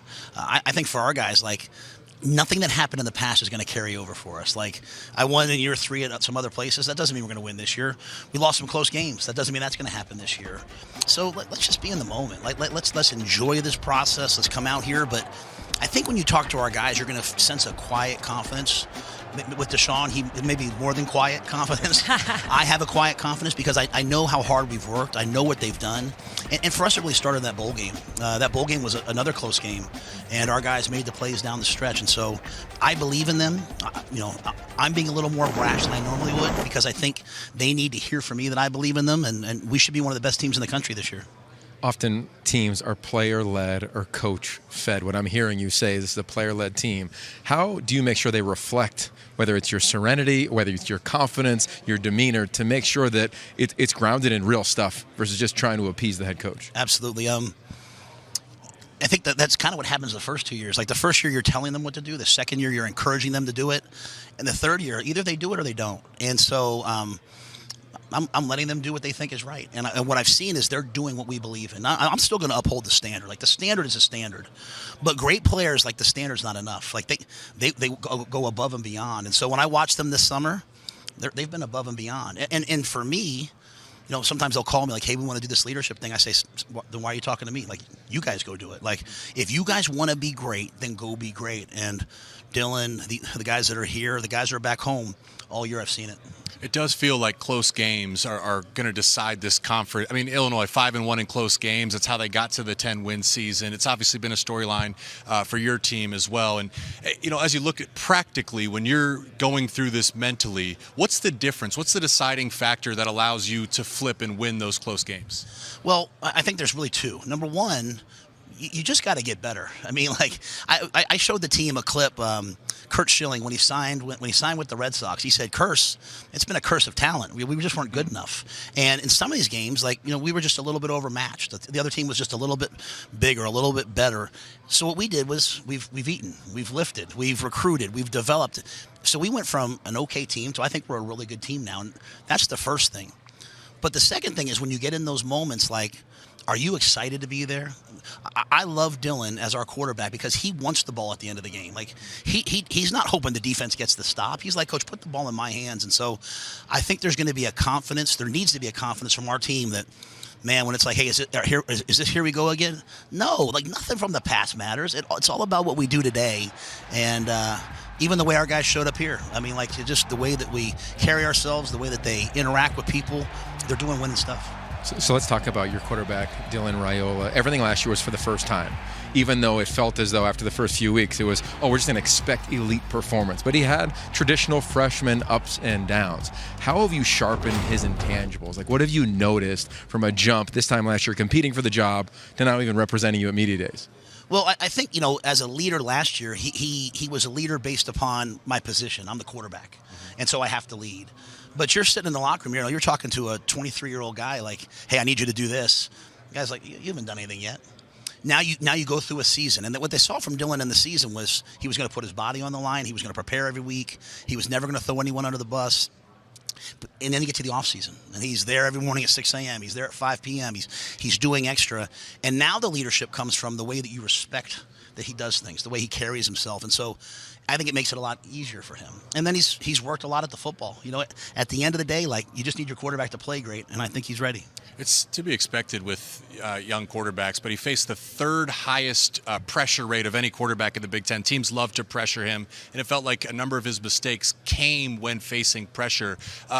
Is that something you picked up on film, and how can you help him, or how can he grow to improve in those situations? I think a couple things. I think, you know, when Dana took over, just understanding sometimes on 3rd and 11, like, hey, we're just gonna get the ball out of our hands early on, especially after some of the success. You saw Dylan always trying to make the big play, and then we go to USC and he throws a check down and it goes for a touchdown, and he's like, you know what? I'm going to make the routine play. You know, Coach Holgorsen, everyone's like asked me about him, like the play calling. He wants guys to make routine plays, and he wants our quarterback to do that. And so I think as Dylan went through the year, it was, you know what, people blitz me, I'm going to get the ball out of my hands. He's really learned how to master protections. He's done a great job with it. But when you're a freshman, you're still seeing everything for the first time. This year, I mean, he's still only a sophomore. He's going to play quarterback for somebody for the next 15 years. But I love the way that he takes accountability after a game. He learns from it, and he always improves. And I think he's going to play really well. In the state of Nebraska, the popularity is probably like you, quarterback, Dylan, and then maybe the governor after that. How do you talk to him? What are those conversations like now with everything you've referenced around his growth? You know, we got asked to go play in a golf tournament, and I'm a terrible golfer, by the way, and he's a great golfer. And Dylan and I sat in the same cart for 4.5 hours and played golf. And he won't be mad at me if I text. I texted him that night. I said, you know what? I know you're a good player. I know you play for me, but I just think it's really cool that I could sit in a golf cart with you for 4 hours, and we always had something to talk about. He wasn't on his phone. We just talked. And he's a real guy. He comes from a great family. I think one of the unique things is I'm not calling the plays. When I talk to him, I'm talking about leadership. Maybe I'm talking about game management, but I'm able to separate myself and be a different voice and let Dana Holgorsen and Glenn Thomas talk about the actual quarterback play, and that's pretty fun for me. It's just crazy. I mean, just listening to you talk there, you know, when you go to the NFL and you're a quarterback, like that 15-year chapter, you're going to be the face of an organization. But now that's starting. It started for him as a high school recruit, a 5-star. How do you have to adapt to help him along this process where he's the face of one of the major programs in college football? Well, I think, you know, the best thing that happened to me was going to the NFL, not having success.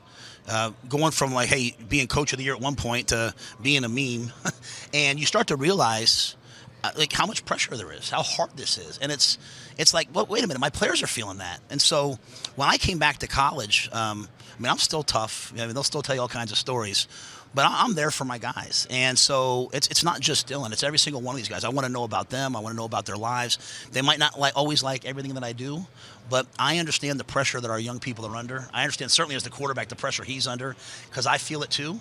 I felt the good and the bad of it, and I just want to be there and help them along the way. To follow that point, Coach, I think you've talked about how important vulnerability is to leadership. And are you able to talk to the guys openly about what you experienced? Is that part of what you were able to bring to them as you talk about, hey, I know exactly what you're going through because I feel it?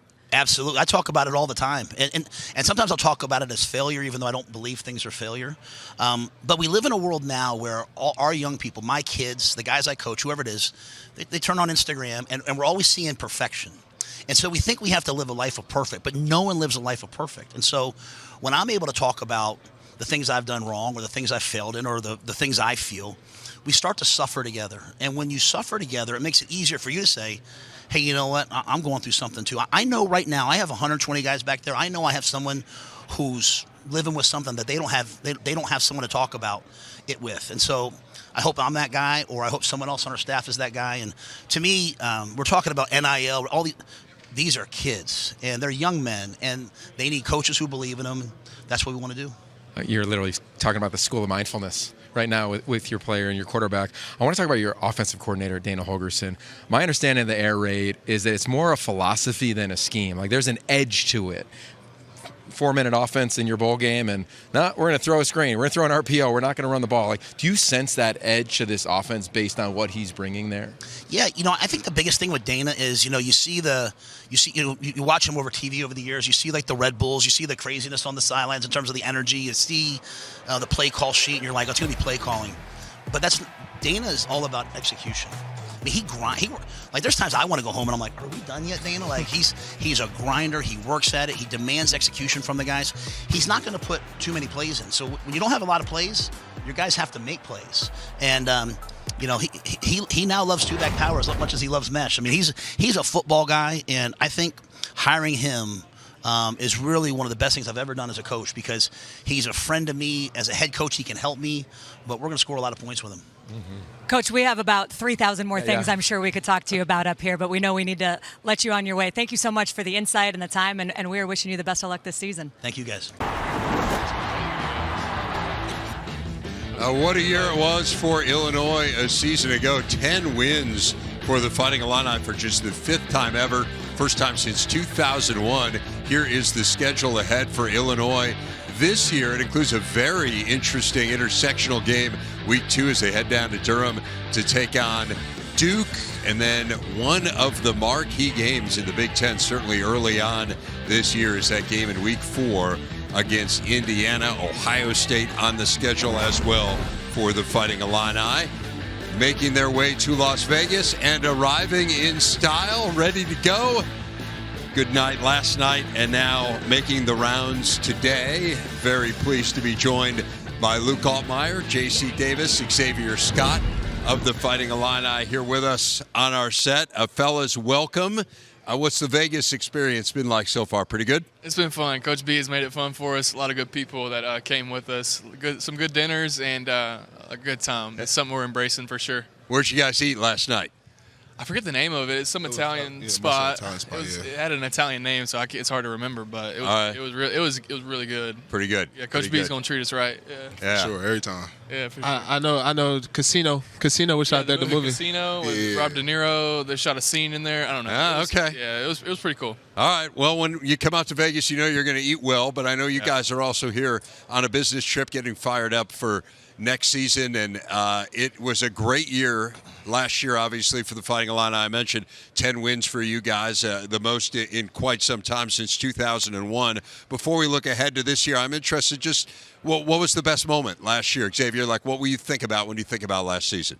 Yeah, I just think about all the success we had as a group, as an organization, as a unit on both sides of the ball, offense and defense. Like, we put a lot into it, and we just seen the results show out there on the field. So I was just excited that we was able to see what the outcome was. How about you, JC? Is there a moment that you really think about?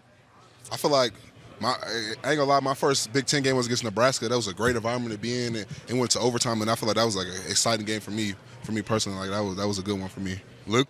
Yeah, I just think back to the lonely work, that helped create that season. Really, 2023, a lot of hardship. And the offseason of 24, man, nobody really gave us a shot. And that really helped create, what you saw in 24, man. We understand what's important. That's the work that we do every single day.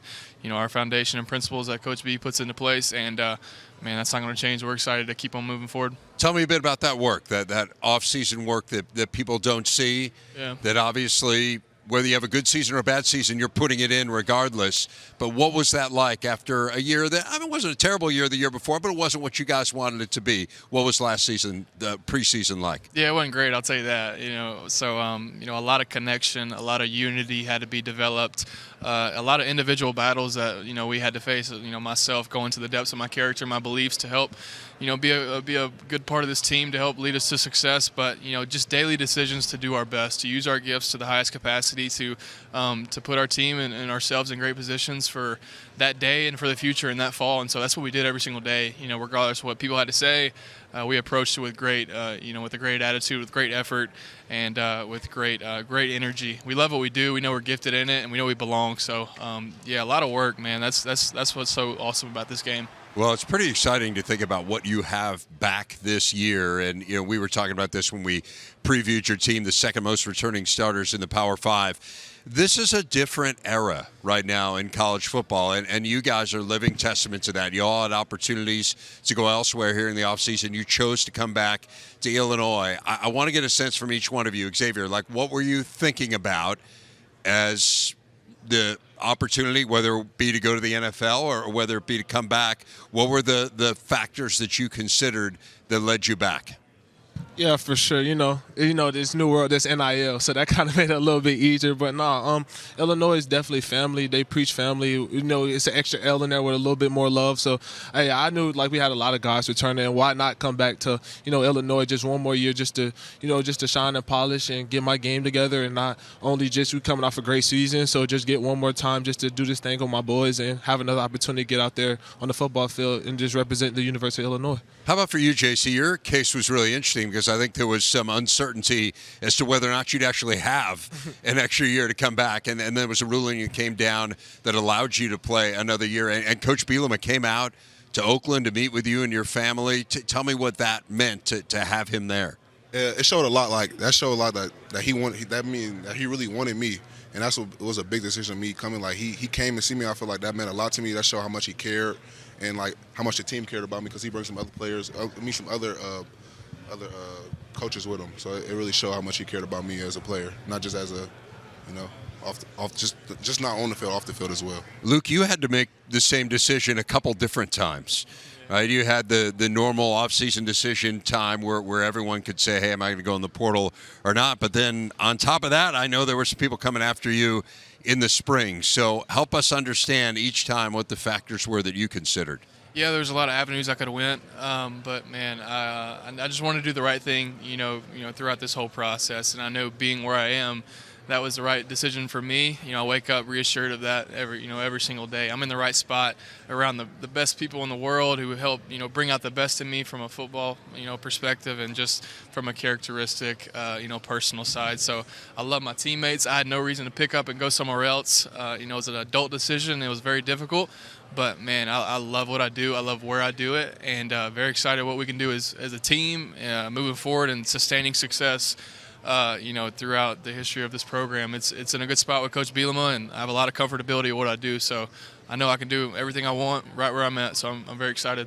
How much did you guys talk amongst yourselves and the other guys who chose to come back? Give me a sense of, because it feels like it can't be a coincidence, Xavier, that so many guys had the opportunity, had this decision to make, and so many chose to return. Yeah, I just think it's just a testament to what type of program that the University of Illinois is.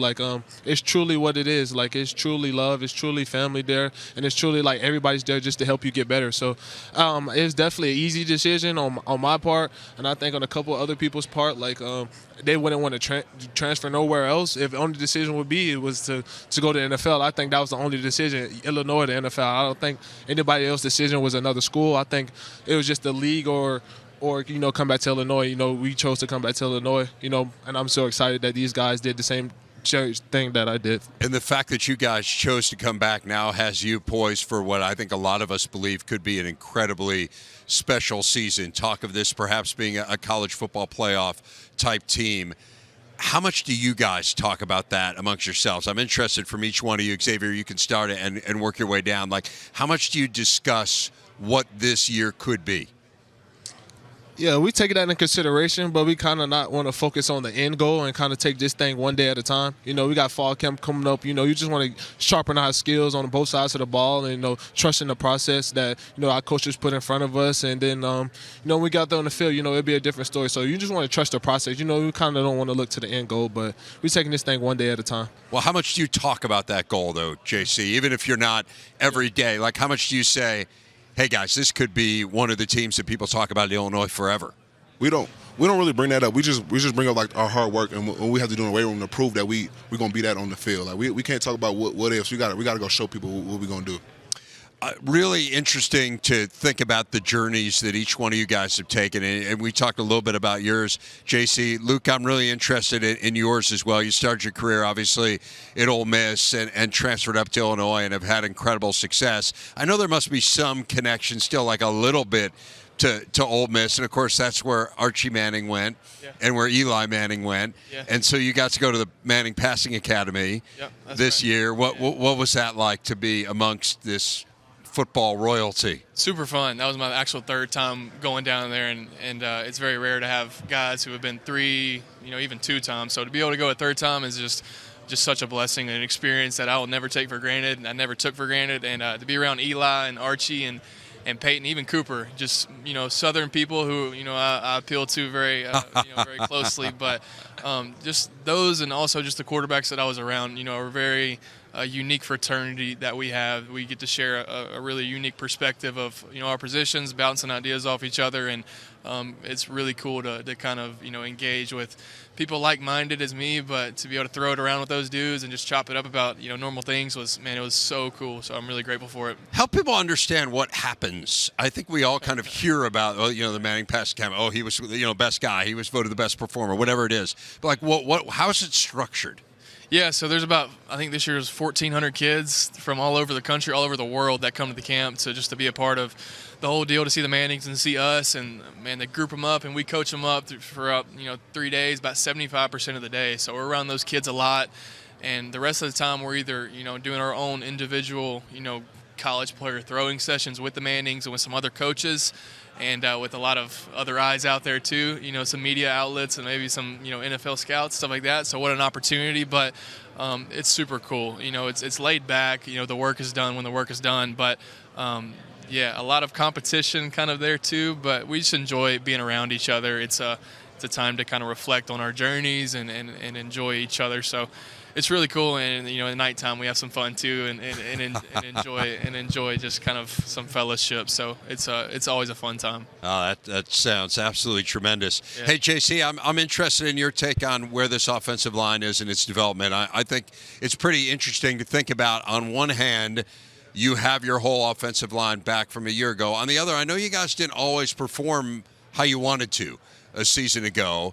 They added some pieces in the portal as well. It feels like you got to be in about as good a spot as you could possibly be in as a group. Help people understand the growth that this group has had. We had so much growth because last year we were all like trying to figure each other out and trying to learn each other. But this year we're like molding so that we could play more together as one. Last year we started to find it like late in the season. Like we started to find it more. You can see we started to find it. But this year we're hoping to sharpen it up and make it better than what it was. Xavier, it feels like the defense made a really big jump last year. Why do you think that was? Just buying in and committing ourselves into getting better. Like, we knew we weren't the best, so we knew we wasn't where we want to be. So we took that and we ran with it, and we just took it each and every day to try to get better. We knew what we had to do in order to win more games, and that's had to be better on defense. And our coaches did a great job of helping us get to where we need to be. And we put that out on film that we were a very good defense, and we just want to continue just to show that we're a very good defense at Illinois. Tell me a bit about Coach Henry and his development, because there was some criticism, honestly, in that first year that maybe you guys had taken a little bit of a step back. Ryan Walters left, and it feels like last year he came into his own as a DC. What clicked there? One thing about Coach Henry, I'm glad. Like, he's a person that's not scared to say how he felt. Like, he wasn't scared to come to us as a man and say that he wasn't pleased of how he did himself on the coordinator side of coaching the defense. So he took a stepping stone and he did his homework and got better, and then he came back with some results and gave it to us and helped us got better on the field. And we put a great product out there this past year. That was a group that took a big jump last year. The wide receivers took a huge jump as well. You've lost a couple of the big performers. Pat Bryant, really high NFL draft pick. Zachary Franklin as well. Give us a sense of some of those new faces. Yeah, new faces, what they are. Yeah, and losing Pat and Zachary, two guys who are alphas, going into the next level, going to do really good things. Going to miss those guys greatly. But we have a young core, a very deep and talented young core who's ready to take that next step, and I'm so excited for them. Starting with kind of Hank Beatty and Colin Dixon, who have really been kind of those starting slot roles for us. Played a lot of ball, caught a lot of big time catches for us, and super confident and talented dudes who are going to probably play a lot of football at the next level too. But outside, receiver wise, you got a committee of dudes who are ready to take that step to be that next Pat and Zachary and just be themselves. Malik, LZ, Alex Kapka-Jones, Ashton Hollins, and then two transfers, Hudson Clement from West Virginia, who's put it on tape, done some really cool things, and has got a lot of hype around him, rightfully so. And then Justin Bowick, Ball State kid, who has got all the talent and the tools in the world, and he's going to put it together to be really, really special, I think. So excited for all of them, and it's cool to see who's going to emerge as that alpha, come fall camp, because that's who I need. I need a guy who believes in themselves, and I know those guys will, do what they need to do to be in that position. So excited for those dudes. They're going to be ready to go. Luke Altmyer, J.C. Davis, Xavier, Scott, guys, thanks a lot for the time here, and best of luck to the Illini. I know fans are really fired up for this season. Thank you, man. Thanks, Appreciate it. fellas. We're back in Las Vegas, Mandalay Bay. The Big Ten Football Media Days presented by Discover as we continue to hear from the 6 teams that are here on day 1, 6 more tomorrow, and 6 more on Thursday as we run through the Big Ten and get set for a much-anticipated season. Just heard from Illinois' players. We're pleased to have the head coach of the Fighting Illini, Bret Bielema, with us now. And, Coach, before we look ahead, got to look back on what was a really special year. I mean, you win 10 games, just the 5th time it's ever happened in the history of the program. Is there a moment, the kind of a snapshot that you think about that encapsulates last year? You know, I got obviously a question or similar, and everybody always goes to the victories, the success, right? But I think the way we responded after Minnesota, we didn't play well at Oregon on the road, came back and lost a tough game at home against Minnesota, and it just in that moment I told our guys, hey, we had a good football team before we left to go to Oregon, and I know we got a good football team now. Let's go out and close this thing the way we did, and then coming back, that was Michigan, and then to close it out the way we did, and some of those games was really, really big. And it shows the resilience of, not only the guys we have back home, but these 3 guys here were a big part of that. And so now the challenge is back-to-back winning seasons, something that hasn't happened in Illinois in 14 years. Again, you haven't been part of all that. You've just been there for a brief period here, but there has been a challenge in building consistency. There have been some good years here and there. The issue is, how do you put 2 together? How do you put 3 together? How do you become a top echelon program? What do you believe the keys are to having some continuity and success? Dave, to learn from our past, right? And I mean this with all due respect. In 22, we had a good football team. Thought we had 23 coming back. I thought we were going to do, but I knew we were lean at some positions that were important. I think in the Big Ten, if your O-line can play well, it's a big deal. But if you have guys that can come in, if you lose a guy to an injury or have a guy miss 3 weeks with an ankle sprain, you got to have that depth in the O-line. So we really addressed that. I think we've continued to build and strengthen our running game, which I think is important. I always say, Coach Belichick always used to harp it. Good teams do 3 things: they run the ball, defend the run, and cover kicks. And I think we're going to be able to do those 3 things very, very well. And that comes from depth, but also some of our really good players from a year ago came back. All 3 of these guys you just visited with, all of them had draft grades a year ago that they could have left, but opted to stay with us, as well as several others. And I think that's going to be our key. Coach, there's so many positives, right? Most of your team's back. You won 10 games. You have great leadership. You have a veteran quarterback. And I know you have a 1-0 mentality. Yeah. But aside from that, how do you manage that on a day-to-day basis? To be honest, Coach, I'm going to have to really lean on a really good staff. I saw a million stats coming into this week about things to accentuate or highlight, and one of the ones that jumped out to me, and you know this as a coach, we are the only team in college football that returns my offensive coordinator, defensive coordinator, and my starting quarterback for 3 years. I've only had that one other time in my career that I'm aware of, and the results were good. So I think the world that we're living in right now in college football, the amount of responsibility that I have as a head football coach that go beyond just coaching football is really high and needs daily attention. So to lean on my staff is going to be critical. And I've been very fortunate in my career to have a lot of great staff members, but I think the crew I've assembled now in Champaign is above the level. Have about 20 coaches in the building. I think we're at 8 or 9 of those guys played for me, so they know me as well as anybody, and a lot of those other guys have been around me a long time. So what would those coaches do to not let the team make their own assumptions about the schedule? Huge. They've heard it out of my mouth, now they got to regurgitate it, right? Like, nothing is guaranteed. I love this, right? Like, yes, we're getting some high expectations, and at first there was a couple people saying it, now it seems like everybody's saying it, and they're like, oh, you got the hex, and like you earn expectations, right? Just like you earn victories. Well, we got to keep in mind, as much as we've earned the expectation, now we got to realize why these expectations are here. It's because we do things on a daily basis. We have a 1-0 mentality. We define ourselves by more adversity than we do by success, and I think those things, if they've bred into them every day and set into them, I think those things manifest. And there's enough guys on this team that the nucleus of what they are still goes back to that 22 to 23 season and the disappointment of that. So I think that's a really big one. I think you do a great job of situational awareness, football-wise, and in situations. Does that change at all when you have a veteran team, or do you continue to hammer some of those same things home? Great point. And it actually, everybody wants to ask the $1 million question: how did Luke get so much better? Right? I think Luke understood situational football our first year together, but now he can teach the grad class. Right? So like when your best players know what that means and how that means to winning, that's a big part of it. Xavier Scott is a very talented football player. He had a pick 6 against Kansas to change the direction of that game, and that's because they put a big at number 2, and he knew what play was coming. Right? So like those situational awareness things that I probably almost preach to like I always say that you can actually do a little bit of a paralysis through analysis, right? Like you can paralyze a kid by teaching them too much.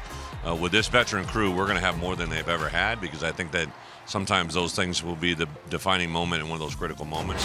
And then we have as good as players as we have coming back, we have 40 new players in the building that weren't with us in the bowl game, right? And that's 40 out of 100. So 40% of your roster is new, and even though, James Thompson, Leon Lowry, Curt Neal, those guys all played at Wisconsin, they got to learn how we do things, right?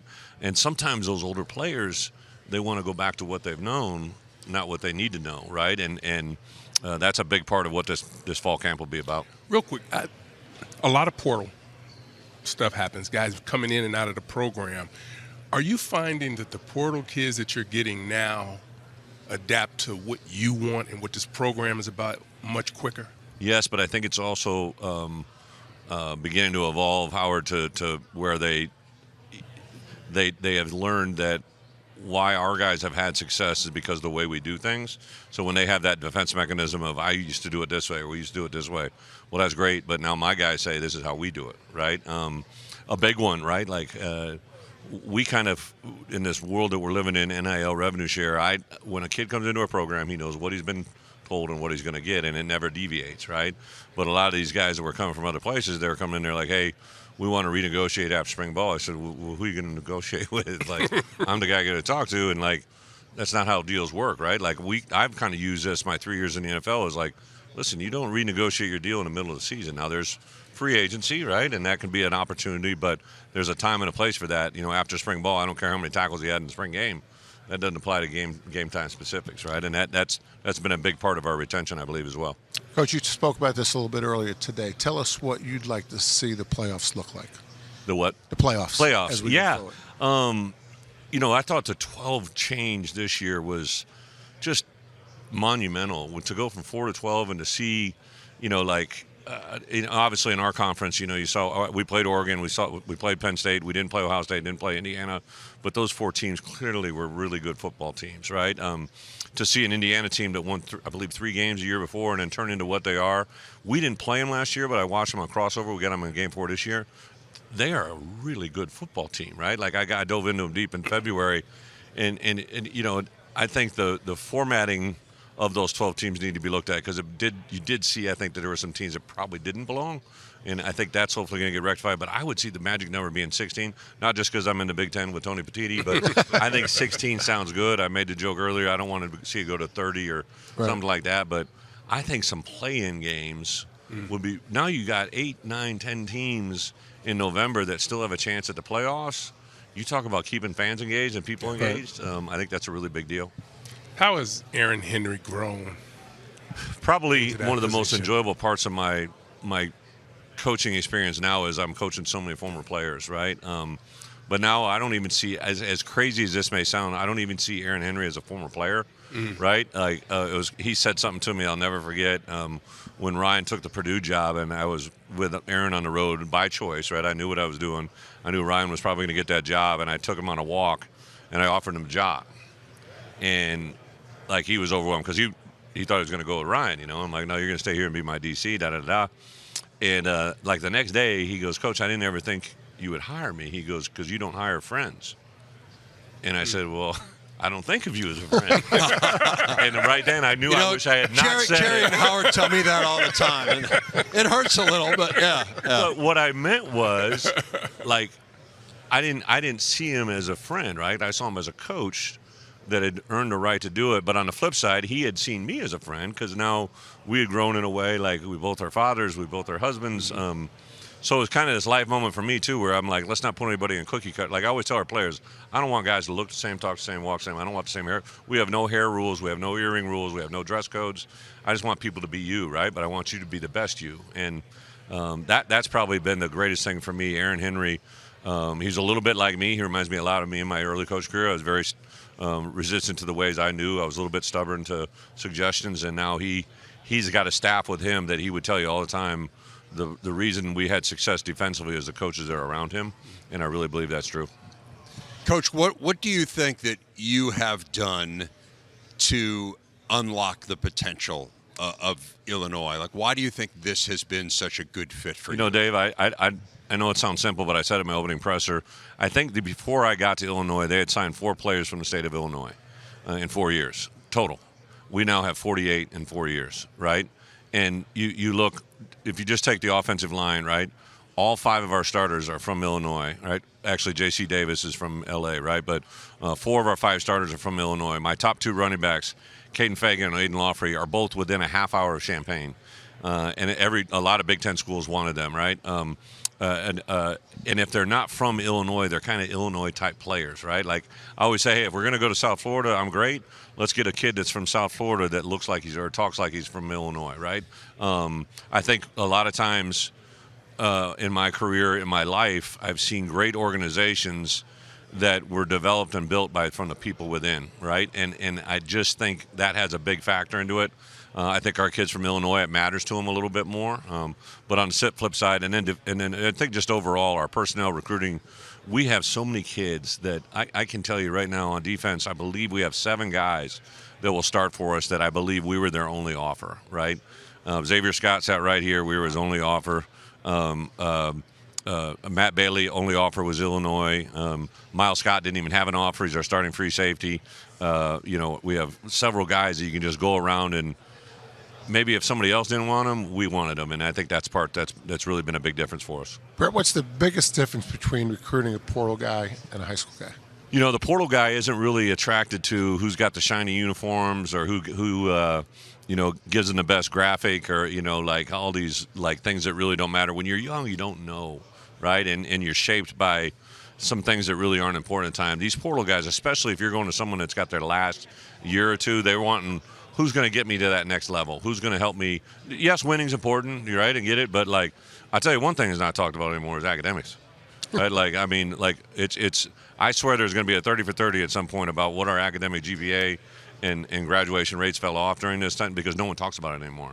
Fortunately, we just had our 5th straight semester over a 3.0 GPA out of 100 guys. Like it's as high as I've ever had it, but I don't think everybody else is doing that. But the stats says that there were more college football players with degrees last year than ever any earlier time in college football history. And think so about they're graduating. The last 2 years is the only time in NFL history where the number of underclassmen to declare has decreased.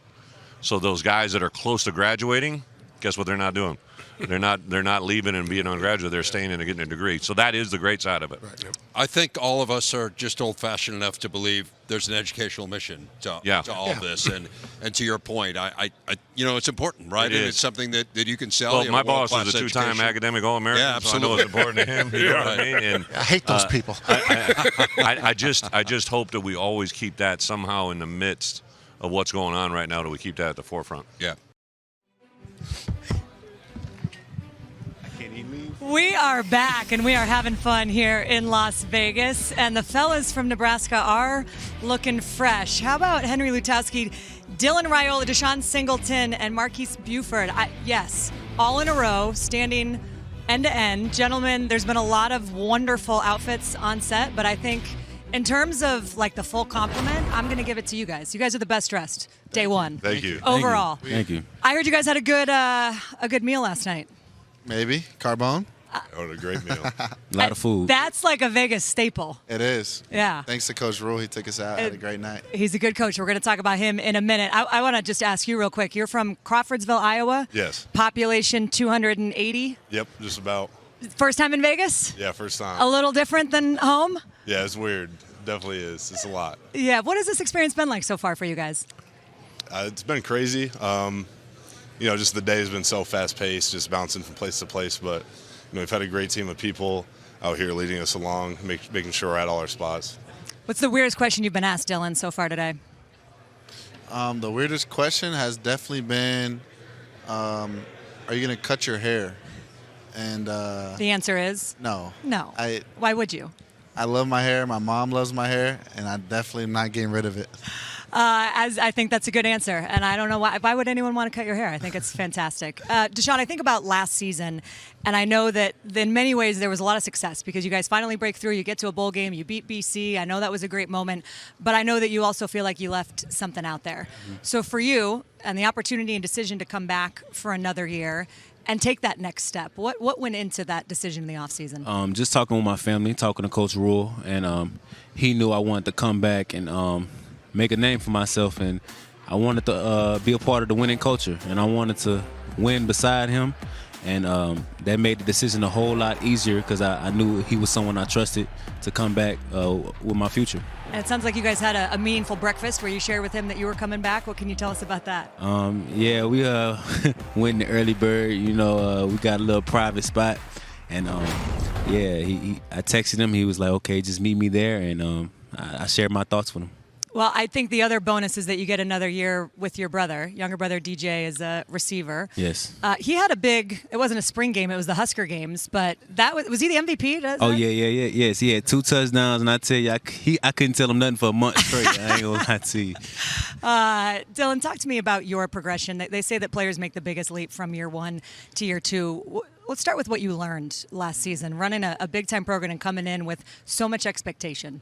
Right. I think the main thing is just you can't win games in 3 quarters. It's going to be a fourth quarter war every single game. And even if you're up in 3 quarters, you have to be ready to go in the fourth quarter. And I think our guys understand that. In the last 5 minutes, the last 4 minutes of the game, you're either trying to put a team away or you're either trying to come back. So for guys to understand that and really buy into that, it's pretty cool to see guys are ready to go. To have a full off season with Dane Holgorsen and this offense, what has that meant? How has your relationship evolved? What's been the thing that you've been able to learn from him? Yeah, Dane is awesome. He's a great person. He's easy to talk to. And I think the best thing about him is he cares about his players. He cares about what guys mean to him and putting the offense in the best position to be successful. And I think he's done a great job of that all off season. Our O-lines, they're doing great. They're fighting, they're scratching and clawing. Our receivers are running very hard. Our running backs are blocking dudes, are running the ball very hard, and our tight ends are just doing everything we ask them to do. So it's a full team effort. It's not just one person, but everybody's working and fighting hard together. It does all start up front. We do know that. So, Henry, from your perspective as now the leader of this group, what have you seen from, you lose some talent, but you have some guys back.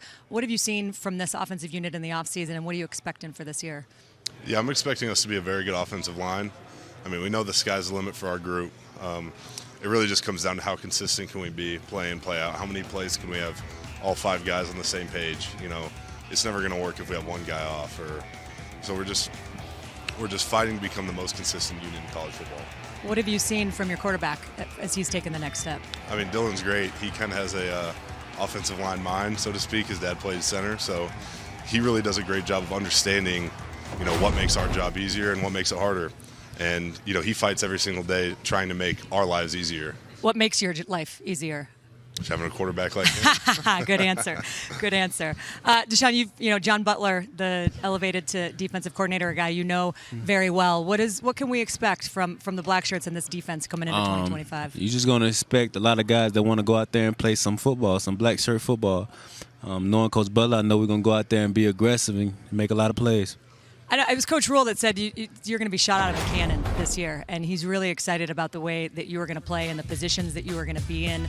What specifically are you looking forward to being able to showcase in what will be your final year? Ball production. That's it, ball production.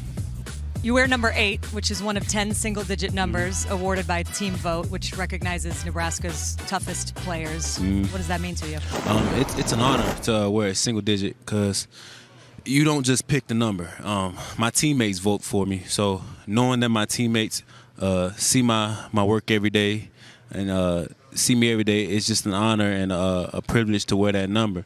And, with my teammates there back to support me, I know I had a back every step of the way. And I just want to represent that number well. Dylan, I want to ask you about the defense. As you go up against them in practice and you have a really good perspective on how this group is progressing, what stood out to you?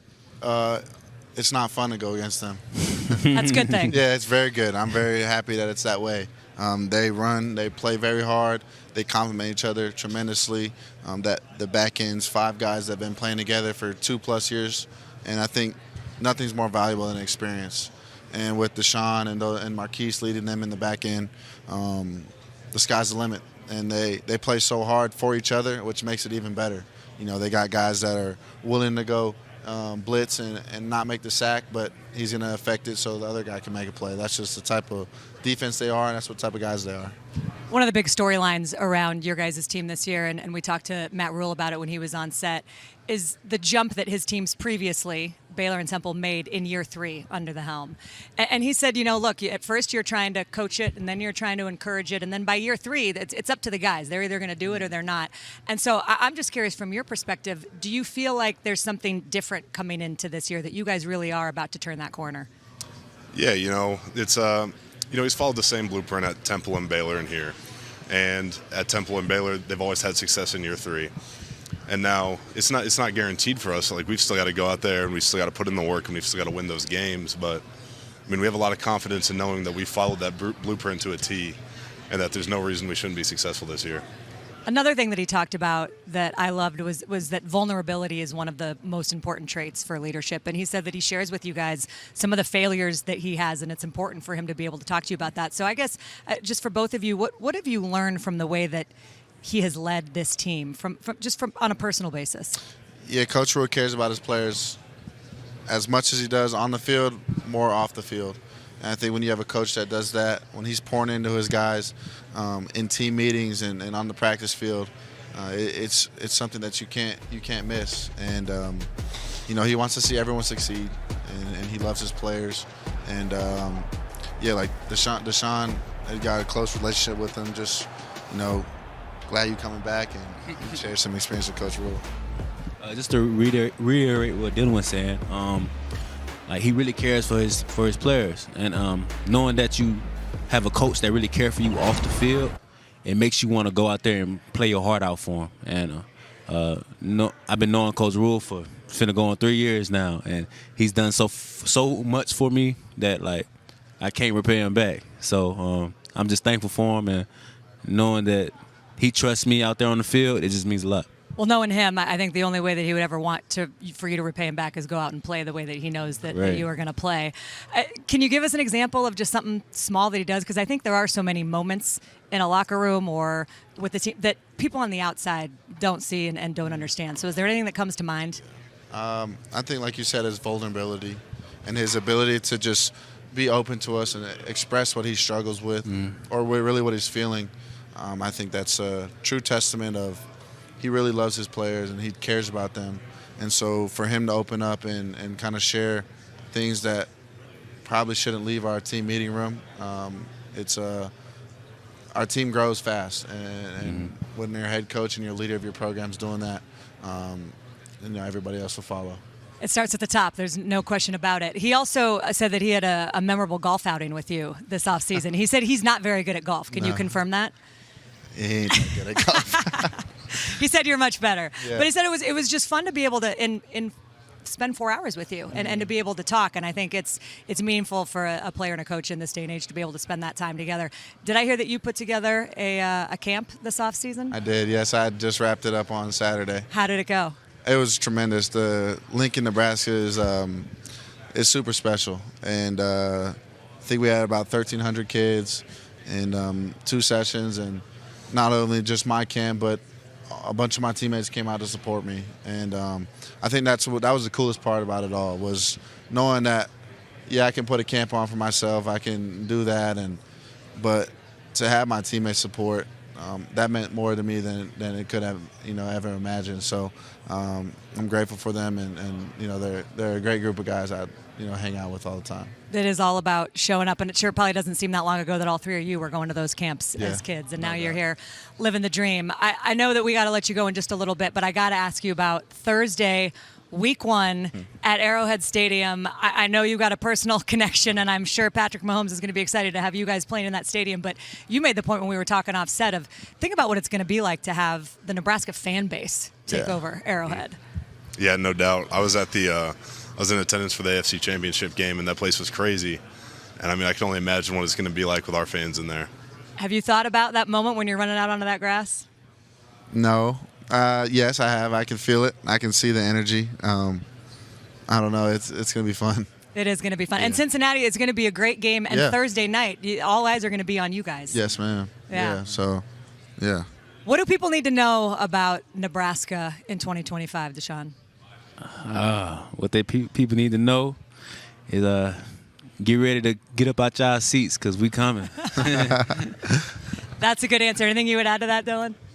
No, you're just going to get a group of guys that play hard for each other, fight for each other, and play football the right way it's supposed to be played. Mm-hmm. Well, we can't wait to watch you. Enjoy your Vegas experience, a little bit different than hometown, and safe travels home. And enjoy the rest of the day. We're looking forward to watching some Nebraska football this season. Thank you. Go Big Red. All right. Well, Ryan Day joking about the youth of his team here, that he will return this season, saying he had to check his 3 stars into the hotel for media days because none of them were old enough. Got to be 21 here to get into Mandalay Bay. They were able to come in accompanied, though, and they join us now. Caleb Downs, Jeremiah Smith, Sonny Styles. Welcome, guys. Welcome to Vegas.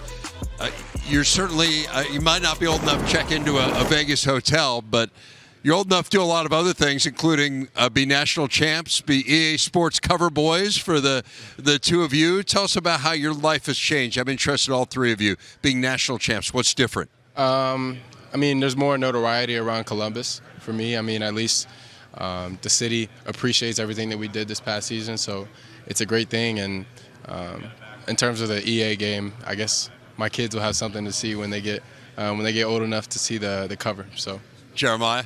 Like Caleb said, like more notoriety around the country, I should say. Nothing too crazy. That's all for me. Yeah. How about for you, Sonny? Yeah, winning the national championship, me being a Columbus kid, being able to bring that back to Columbus. I remember being a young guy watching, Zeke and Cardale Jones go and win one. So now I'm in those guys' shoes, and that's kind of a dream for me growing up. Yeah, I wanted to ask you a little bit about that. I mean, it seems like it must have been intensely personal for you. Your dad played at Ohio State. He had a brother on the team as well. Again, it's not to downplay what it means for everyone, right, being a national champ. But for you, having followed the team growing up, was there a moment that you, like a snapshot of this, where you're like, I can't believe this happened? Man, I think, playing Oregon and beating them in the playoffs. I remember, watching them beat Oregon in the playoffs when I was younger, and I think it was 14 or 15. And, being able to beat them in the playoffs and then going to win the whole thing, it's just such a super special feeling, man. I was like a little super fan a little bit. I love Zeke. Zeke was my guy growing up. I remember watching him, 70, 80 yards through the heart of the South, stuff like that. So that's what I grew up on. That was my dream. So now I'm living out my dream. So it's a blessing for sure. Really cool for all of you. And the season had so many ups and downs as you think about everything you guys went through as a team a season ago and to end up on the mountaintop. Is there a moment, Caleb, that you think about that encapsulates that year? Yeah, I would say after we lost to Team Up North, I was looking the other day at a couple text messages from after that game. It was a lot of encouragement and wanting to get better and resilient after that game. And I feel like who are those text messages from? Like you're talking about internally? in our internal leadership group chat, just trying to push each other to be better and try to shake back from that game and put ourselves in a position to have a successful rest of the season and forget about whatever happened in the past and just trying to make the best of the moment. It is kind of fascinating because this is a new day and age in college football. And again, this is the era that you guys play in. But certainly I think you know enough about the history of the game to know that in past years, the regular season that you guys had last year, while very good, wouldn't have quite been good enough to get yourselves into a position to win a national championship. So I think a lot of people want to know, how did you do it, Jeremiah? How did you guys go from where you were, the lowest of lows, and losing that game to winning 4 straight and being national champs? What happened internally? I think we all just, we had that meeting after the game, and everybody just voiced out their opinions, and we went out there and dominated throughout the playoffs and the national championship. So yeah. I know the answer is an obvious yes. You believe that it could happen, but what did you believe needed to happen to get to that point? What was the content of that discussion after the Michigan game where you said, hey, we can still do this, but we're going to need to do what? Yeah, I think it was everyone coming together and recognizing the stuff we needed to work on and recognizing that there's a lot of talent in the room and what can we do to maximize this talent? What do we need to do better? whether it be like, hey, we need to get the ball here, or hey, on defense we need to do this more, stuff like that. And I think it all starts with Coach Day. He's an amazing leader of men. For him to sit in that meeting and talk to us and be open with us, and back and forth conversation, productive conversation as well. It just goes to show the kind of man he is, the kind of leader he is. It's obvious from being around this team, and we have the chance to come to preseason camp every year, and we're just there for a day, but you can get a sense of a vibe around a team. It's obvious the respect that Coach Day engenders, how much you guys all like him and respect him. He came under a lot of criticism after that Michigan game. What did it mean to be able to deliver that national championship to him? I'm interested in all your opinions. Sonny? Yeah, I go first. I think for me, Coach Day, he gets a lot of criticism. I think it's sad. There's a lot of. He's talked to us about a lot of stuff that his wife has to go through, his kids have to go through, things like that. And I'm sure that affects him and his family in a big way. But he shows up to work. He shows up to work every day with a smile, and he pushes us each and every day. I think to finally get that done, it was just such a feeling of relief. Because it was the expectation for us the whole time. So we finally achieved the goal that we've been striving for. Jeremiah. Like Sonny said, it was an expectation for us to go out, last year, win a national championship, and that's exactly what we did. So, I feel like he always talks about blocking out everything that's outside of the facility, and that's a lot of what he has to do in his own life. He's had a lot of people talking down on him, talking this or that, and it just shows even when people talk down on him, right after he won, now people are talking up on him, saying that he's the best ever and everything like that. So it just shows that we are reading a book as a team, chop wood, carry water, just every day try to do something to put yourself in a position to win. And I feel like that's what he exemplifies, just continue to keep working no matter what anything is happening outside of your control. Just do what you can do. So how do you turn the page now, Caleb? How do you put all that behind you? So those were great memories. We won a national championship, but we got another season in front of us. I think it's the realization that that's really not us anymore. The 2024 season, that's not the team that we have. We have new guys. We have new guys that have new things to prove, new talent that wants to be on the field and succeed. So I feel like we have a great opportunity to let our younger players grow up in games and have a chance to go out and prove themselves. How about from your point of view, Jeremiah? How do you move on from last year? No, we won a national championship, but it's time to turn the page. And, it's a new team. Everybody got new roles, and everybody just hungry to go out this season and just have a great year. Well, let's talk about some of those new roles. It includes for the coaches as well. Brian Hartline, now the offensive coordinator. What's different about Coach Hartline as the OC? What should we expect offensively? No, just for him to be aggressive. He go do a great job, calling the plays, and I'm just excited to see the things he do this year. What might we see that might be a little different without tipping your hand too much? Can't really say. We just got to see when the season starts. All right. Well, we will look forward to that. What about on the defensive side? Matt Patricia is different with Coach Hartline. Obviously, he's been on the staff. He was the offensive coordinator a couple years ago. Matt Patricia comes in entirely new. So how much of what we'll see defensively is similar to a year ago, and how much might we see different? I think football is always football. So whatever we did last year, I think there'll be a lot of carryover from that just because football's a football, defense is always the same. Everybody has to win their assignment and do what they need to do to complete their assignment every play. And if everybody does their assignment every play, we'll be good, and it doesn't really matter. Give us some insight into him, Sonny. What's he like as a coach? Yeah, I think Coach Patricia, he's very personable. Obviously he's a very intuitive thinker. He knows a lot about ball. He's had a lot of success as a coordinator. And, he really cares about his players. He takes the time to talk to us about stuff that has nothing to do with football. Sometimes he spends time and goes over different Bible verses with us and things like that. So he really cares about us outside of just being a football player. So I'm super excited to go to work with him this year. So, Caleb, you and I have something in common that you might not know about. I also was an All-American safety. No, I love golf. I was like, oh, okay. I love golf, and I know you love golf too. Yeah. All right, so break down your game. Break down the strengths and weaknesses. Okay. I would say my iron play is actually pretty solid. My putting is atrocious, and that needs to be fixed. It's so boring to practice putting, though, isn't it? Yeah. That's the thing. Like, I don't practice it at all, and I expect to be good at it. So yeah. It doesn't happen a lot, but I'll say I've made a lot of improvements from last year. I was like a 95, 96 handicap, like what I was shooting last year, and now I'm like 85, 86. So I'm working. I'm getting better. It's highly addictive. Played with Sonny the other day. Sonny, how's your Picking game? it up too. I'm just getting started. I just started about 2 months ago, so all right. I'm not very good, but trying to get better, taking lessons and stuff like that. We're gonna get JJ. Yeah, he just now. I have to say, Jeremiah, you look completely uninterested in this conversation. Yeah, I'm not. I couldn't possibly care less. All right, well, we'll see whether or not we can get Jeremiah in on it. Hey, Sonny, I want to ask you a little bit about the charity work that you do around Columbus. I know you've got one charity that's really near and dear to your heart. Tell people a little bit about how that came to be and your level of involvement. Yeah, so I've done a lot of work with the Huckleberry House. They're a youth homeless shelter in Columbus. They also have they do stuff for adults. They're kind of helping them grow into what it means to be an adult and how to be an adult.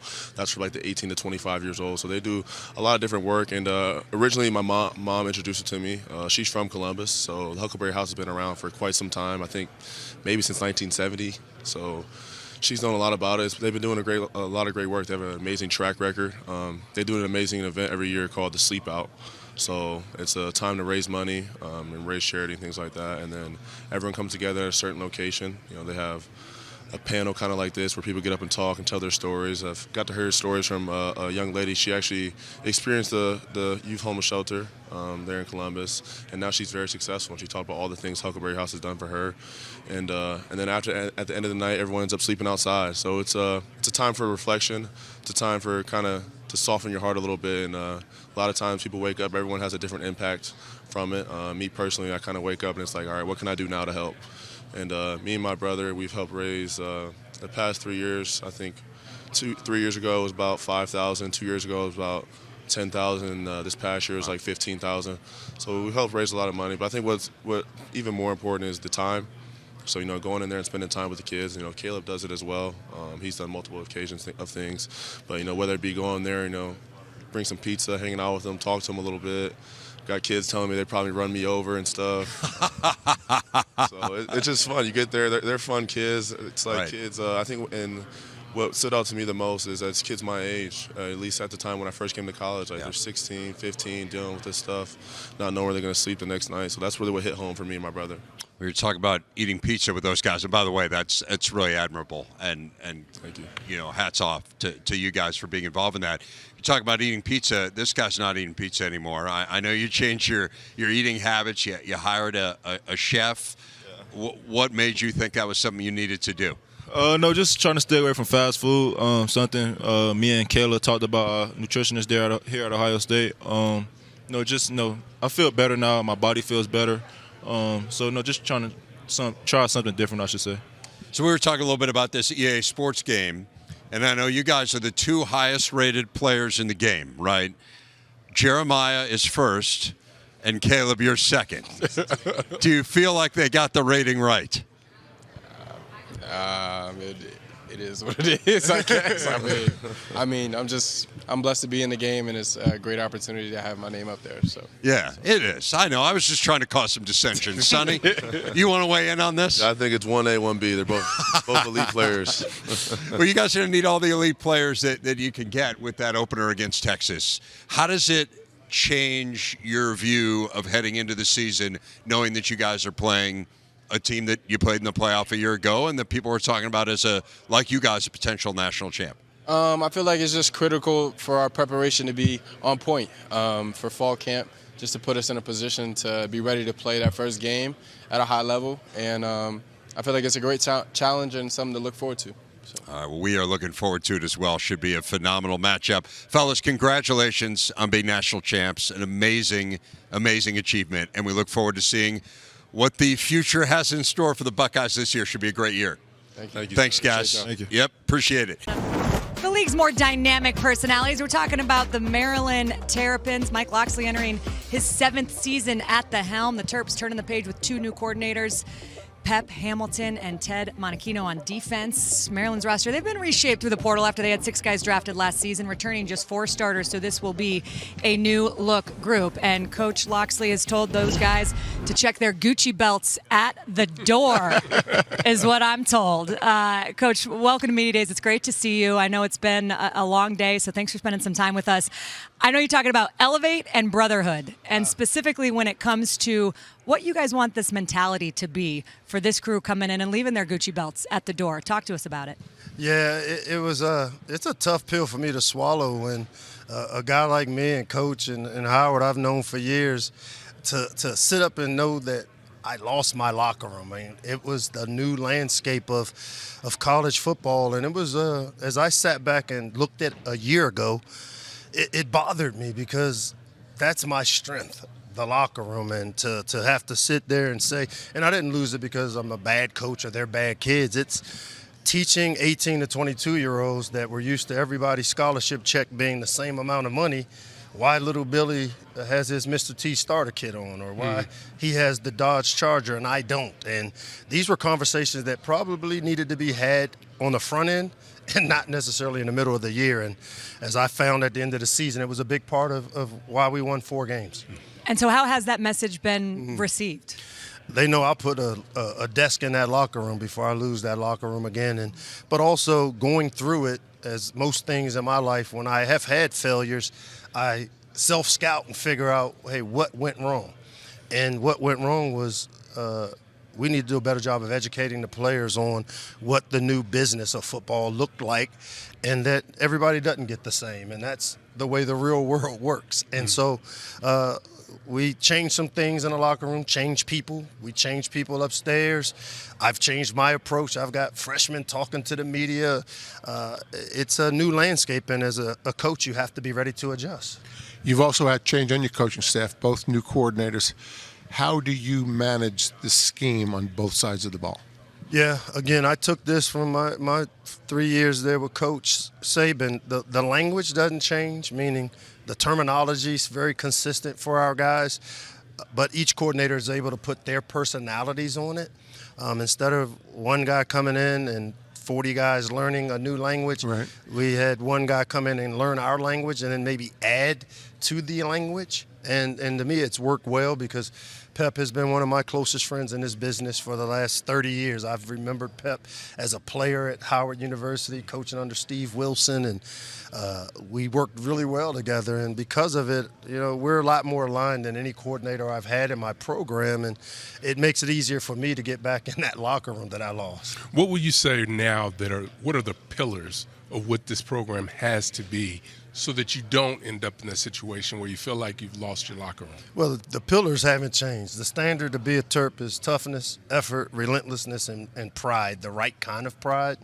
What I needed to do was educate our players. I've always been an educator and a teacher. How do I take the game of football to teach life lessons? And a lot of programs went through it. I don't think a lot of coaches are willing to admit it, and thankfully for the therapy that I do on Mondays at 9 with old Dr. Levy, being vulnerable is something I think that really helps you in that locker room, because I'm not blaming just them for us winning 4 games. The ownership of me making sure I do the things to educate, because we had haves and have-nots. I mean, imagine a guy like Roman Hemby, who took me to 3 bowl games and won all 3, having to deal with maybe not getting as much because a freshman coming in.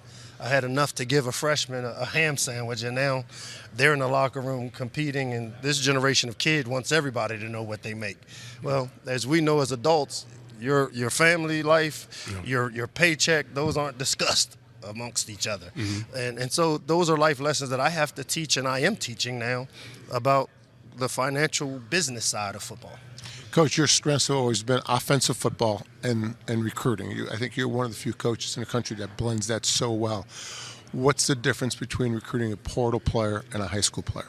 Yeah, the college coaches, my assistant coaches in college, they had a rude awakening, because I don't need them to evaluate portal guys. I need them to grade them, but I need them to recruit high school players. They don't necessarily have to recruit a portal guy, because the portal recruiting is about dollars and cents and transactions, and now they have to teach them, hey, this is what I can do to help you create value. But the recruiting piece of the portal or the free agency is a little bit different. And I knew I was in trouble when we had our first portal weekend, and our starting left tackle was hosting the left tackle we were bringing in. And I'm looking, and when I walk up to dinner, like, what are we doing here? This isn't. You don't want this guy hosting them. Show him a bad time. Right. And so, but those were the learning curves of what this new landscape means. And so, it's been a learning experience for us. We've taken the lessons. We'll be better for it. You talked about you don't need them to evaluate portal guys as well, but the landscape of college football now is going to the general manager, having someone that's all they do is to look at the roster. Where do you guys fall? Yeah, I mean, there's a lot of different approaches. You have the Jerry Jones, Al Davis approach, where the boss, whoever has the money, makes the decisions. You have the head coach, Bill Belichick approach, where he controlled the 53-man roster. And then you have the collaborative approach. And, I had guys like Rick Smith in my village, because Rob Smith, his son, was on a team there, and Rick has spent many of years building teams. And the collaborative approach works best for me, because I think there need to be checks and balances. When you sign a player for $1 million, there better be some checks and balances, because somebody is going to pay the price if it doesn't work out. And so I think there's a place for the general manager who spends most of his time evaluating our roster needs, which allows the coaches to spend more time developing the players, coaching the players, putting schemes together. And for me, I've got to have my hands in both areas, because I'm going to have the final say on who we bring into our program. It's just the way it has to be if I'm going to stand in the front and own the things that I need to own as a head coach. Of all the changes that have happened, the one you like the most and dislike the most? Well, the one I like the most is that, I grew up in an era where I saw Patrick Ewing go from playing in McDonough Gym there on Georgetown campus to selling out the Capitol Center as we knew it. And Georgetown made a lot of money off of Pat, Alonzo, Dikembe, and those guys. Well, the part I like is that these kids are being rewarded for the work and for the value they bring to institutions. What I don't like the most is the value of the degree has really changed in the minds. When I go into a home, that degree, that key of the degree isn't as prevalent. I've seen a kid lose 30 hours over $150,000, which becomes $75,000 when you take the taxes out of it. So imagine a kid leaving for $150,000 more, losing 30 credit hours. Now he's a year behind in school. He signs as a free agent, and then he doesn't play in the league very long, and he's got to figure out how to get his degree. I think that's the part that is not being talked about enough, quite frankly. I think because that is a very real. Although the stats tell us last year there were more college graduates playing than any other time in the history of college football. So I think we have to let it play out a little bit. Yeah. It doesn't mean that an individual family or an individual may devalue it. I think as a whole, I think we can hang on to the value of it. I do think, though, the credits transferring is that's the biggest thing that people don't fully realize, how few of those.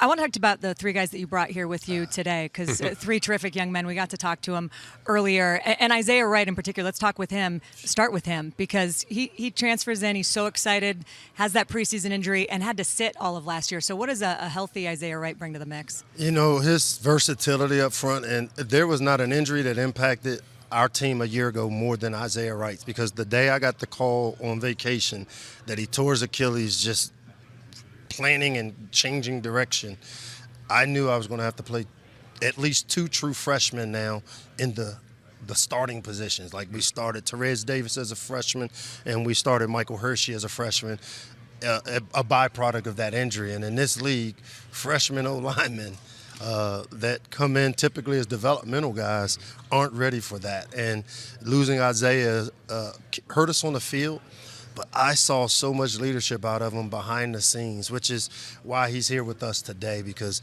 leadership doesn't have a time stamp on it. It doesn't say you have to be here 2 years, you have to start 10 games. For us, we define it as having a positive impact on other players, and he did just that because he mentored those freshmen.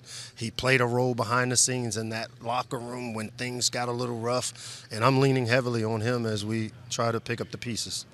It's going to be fun to watch. I do have to ask you one last thing. Is Daniel Wingate, I think he won Best Dressed Player that I saw today. That yellow suit was... And you're giving him a run for his money. But Best dressed coach is like a runaway, right? Hands down. It's not even close. No offense to all the other really... Trash truck over here, man. You can put white walls on the trash truck, Coach. Come on, man.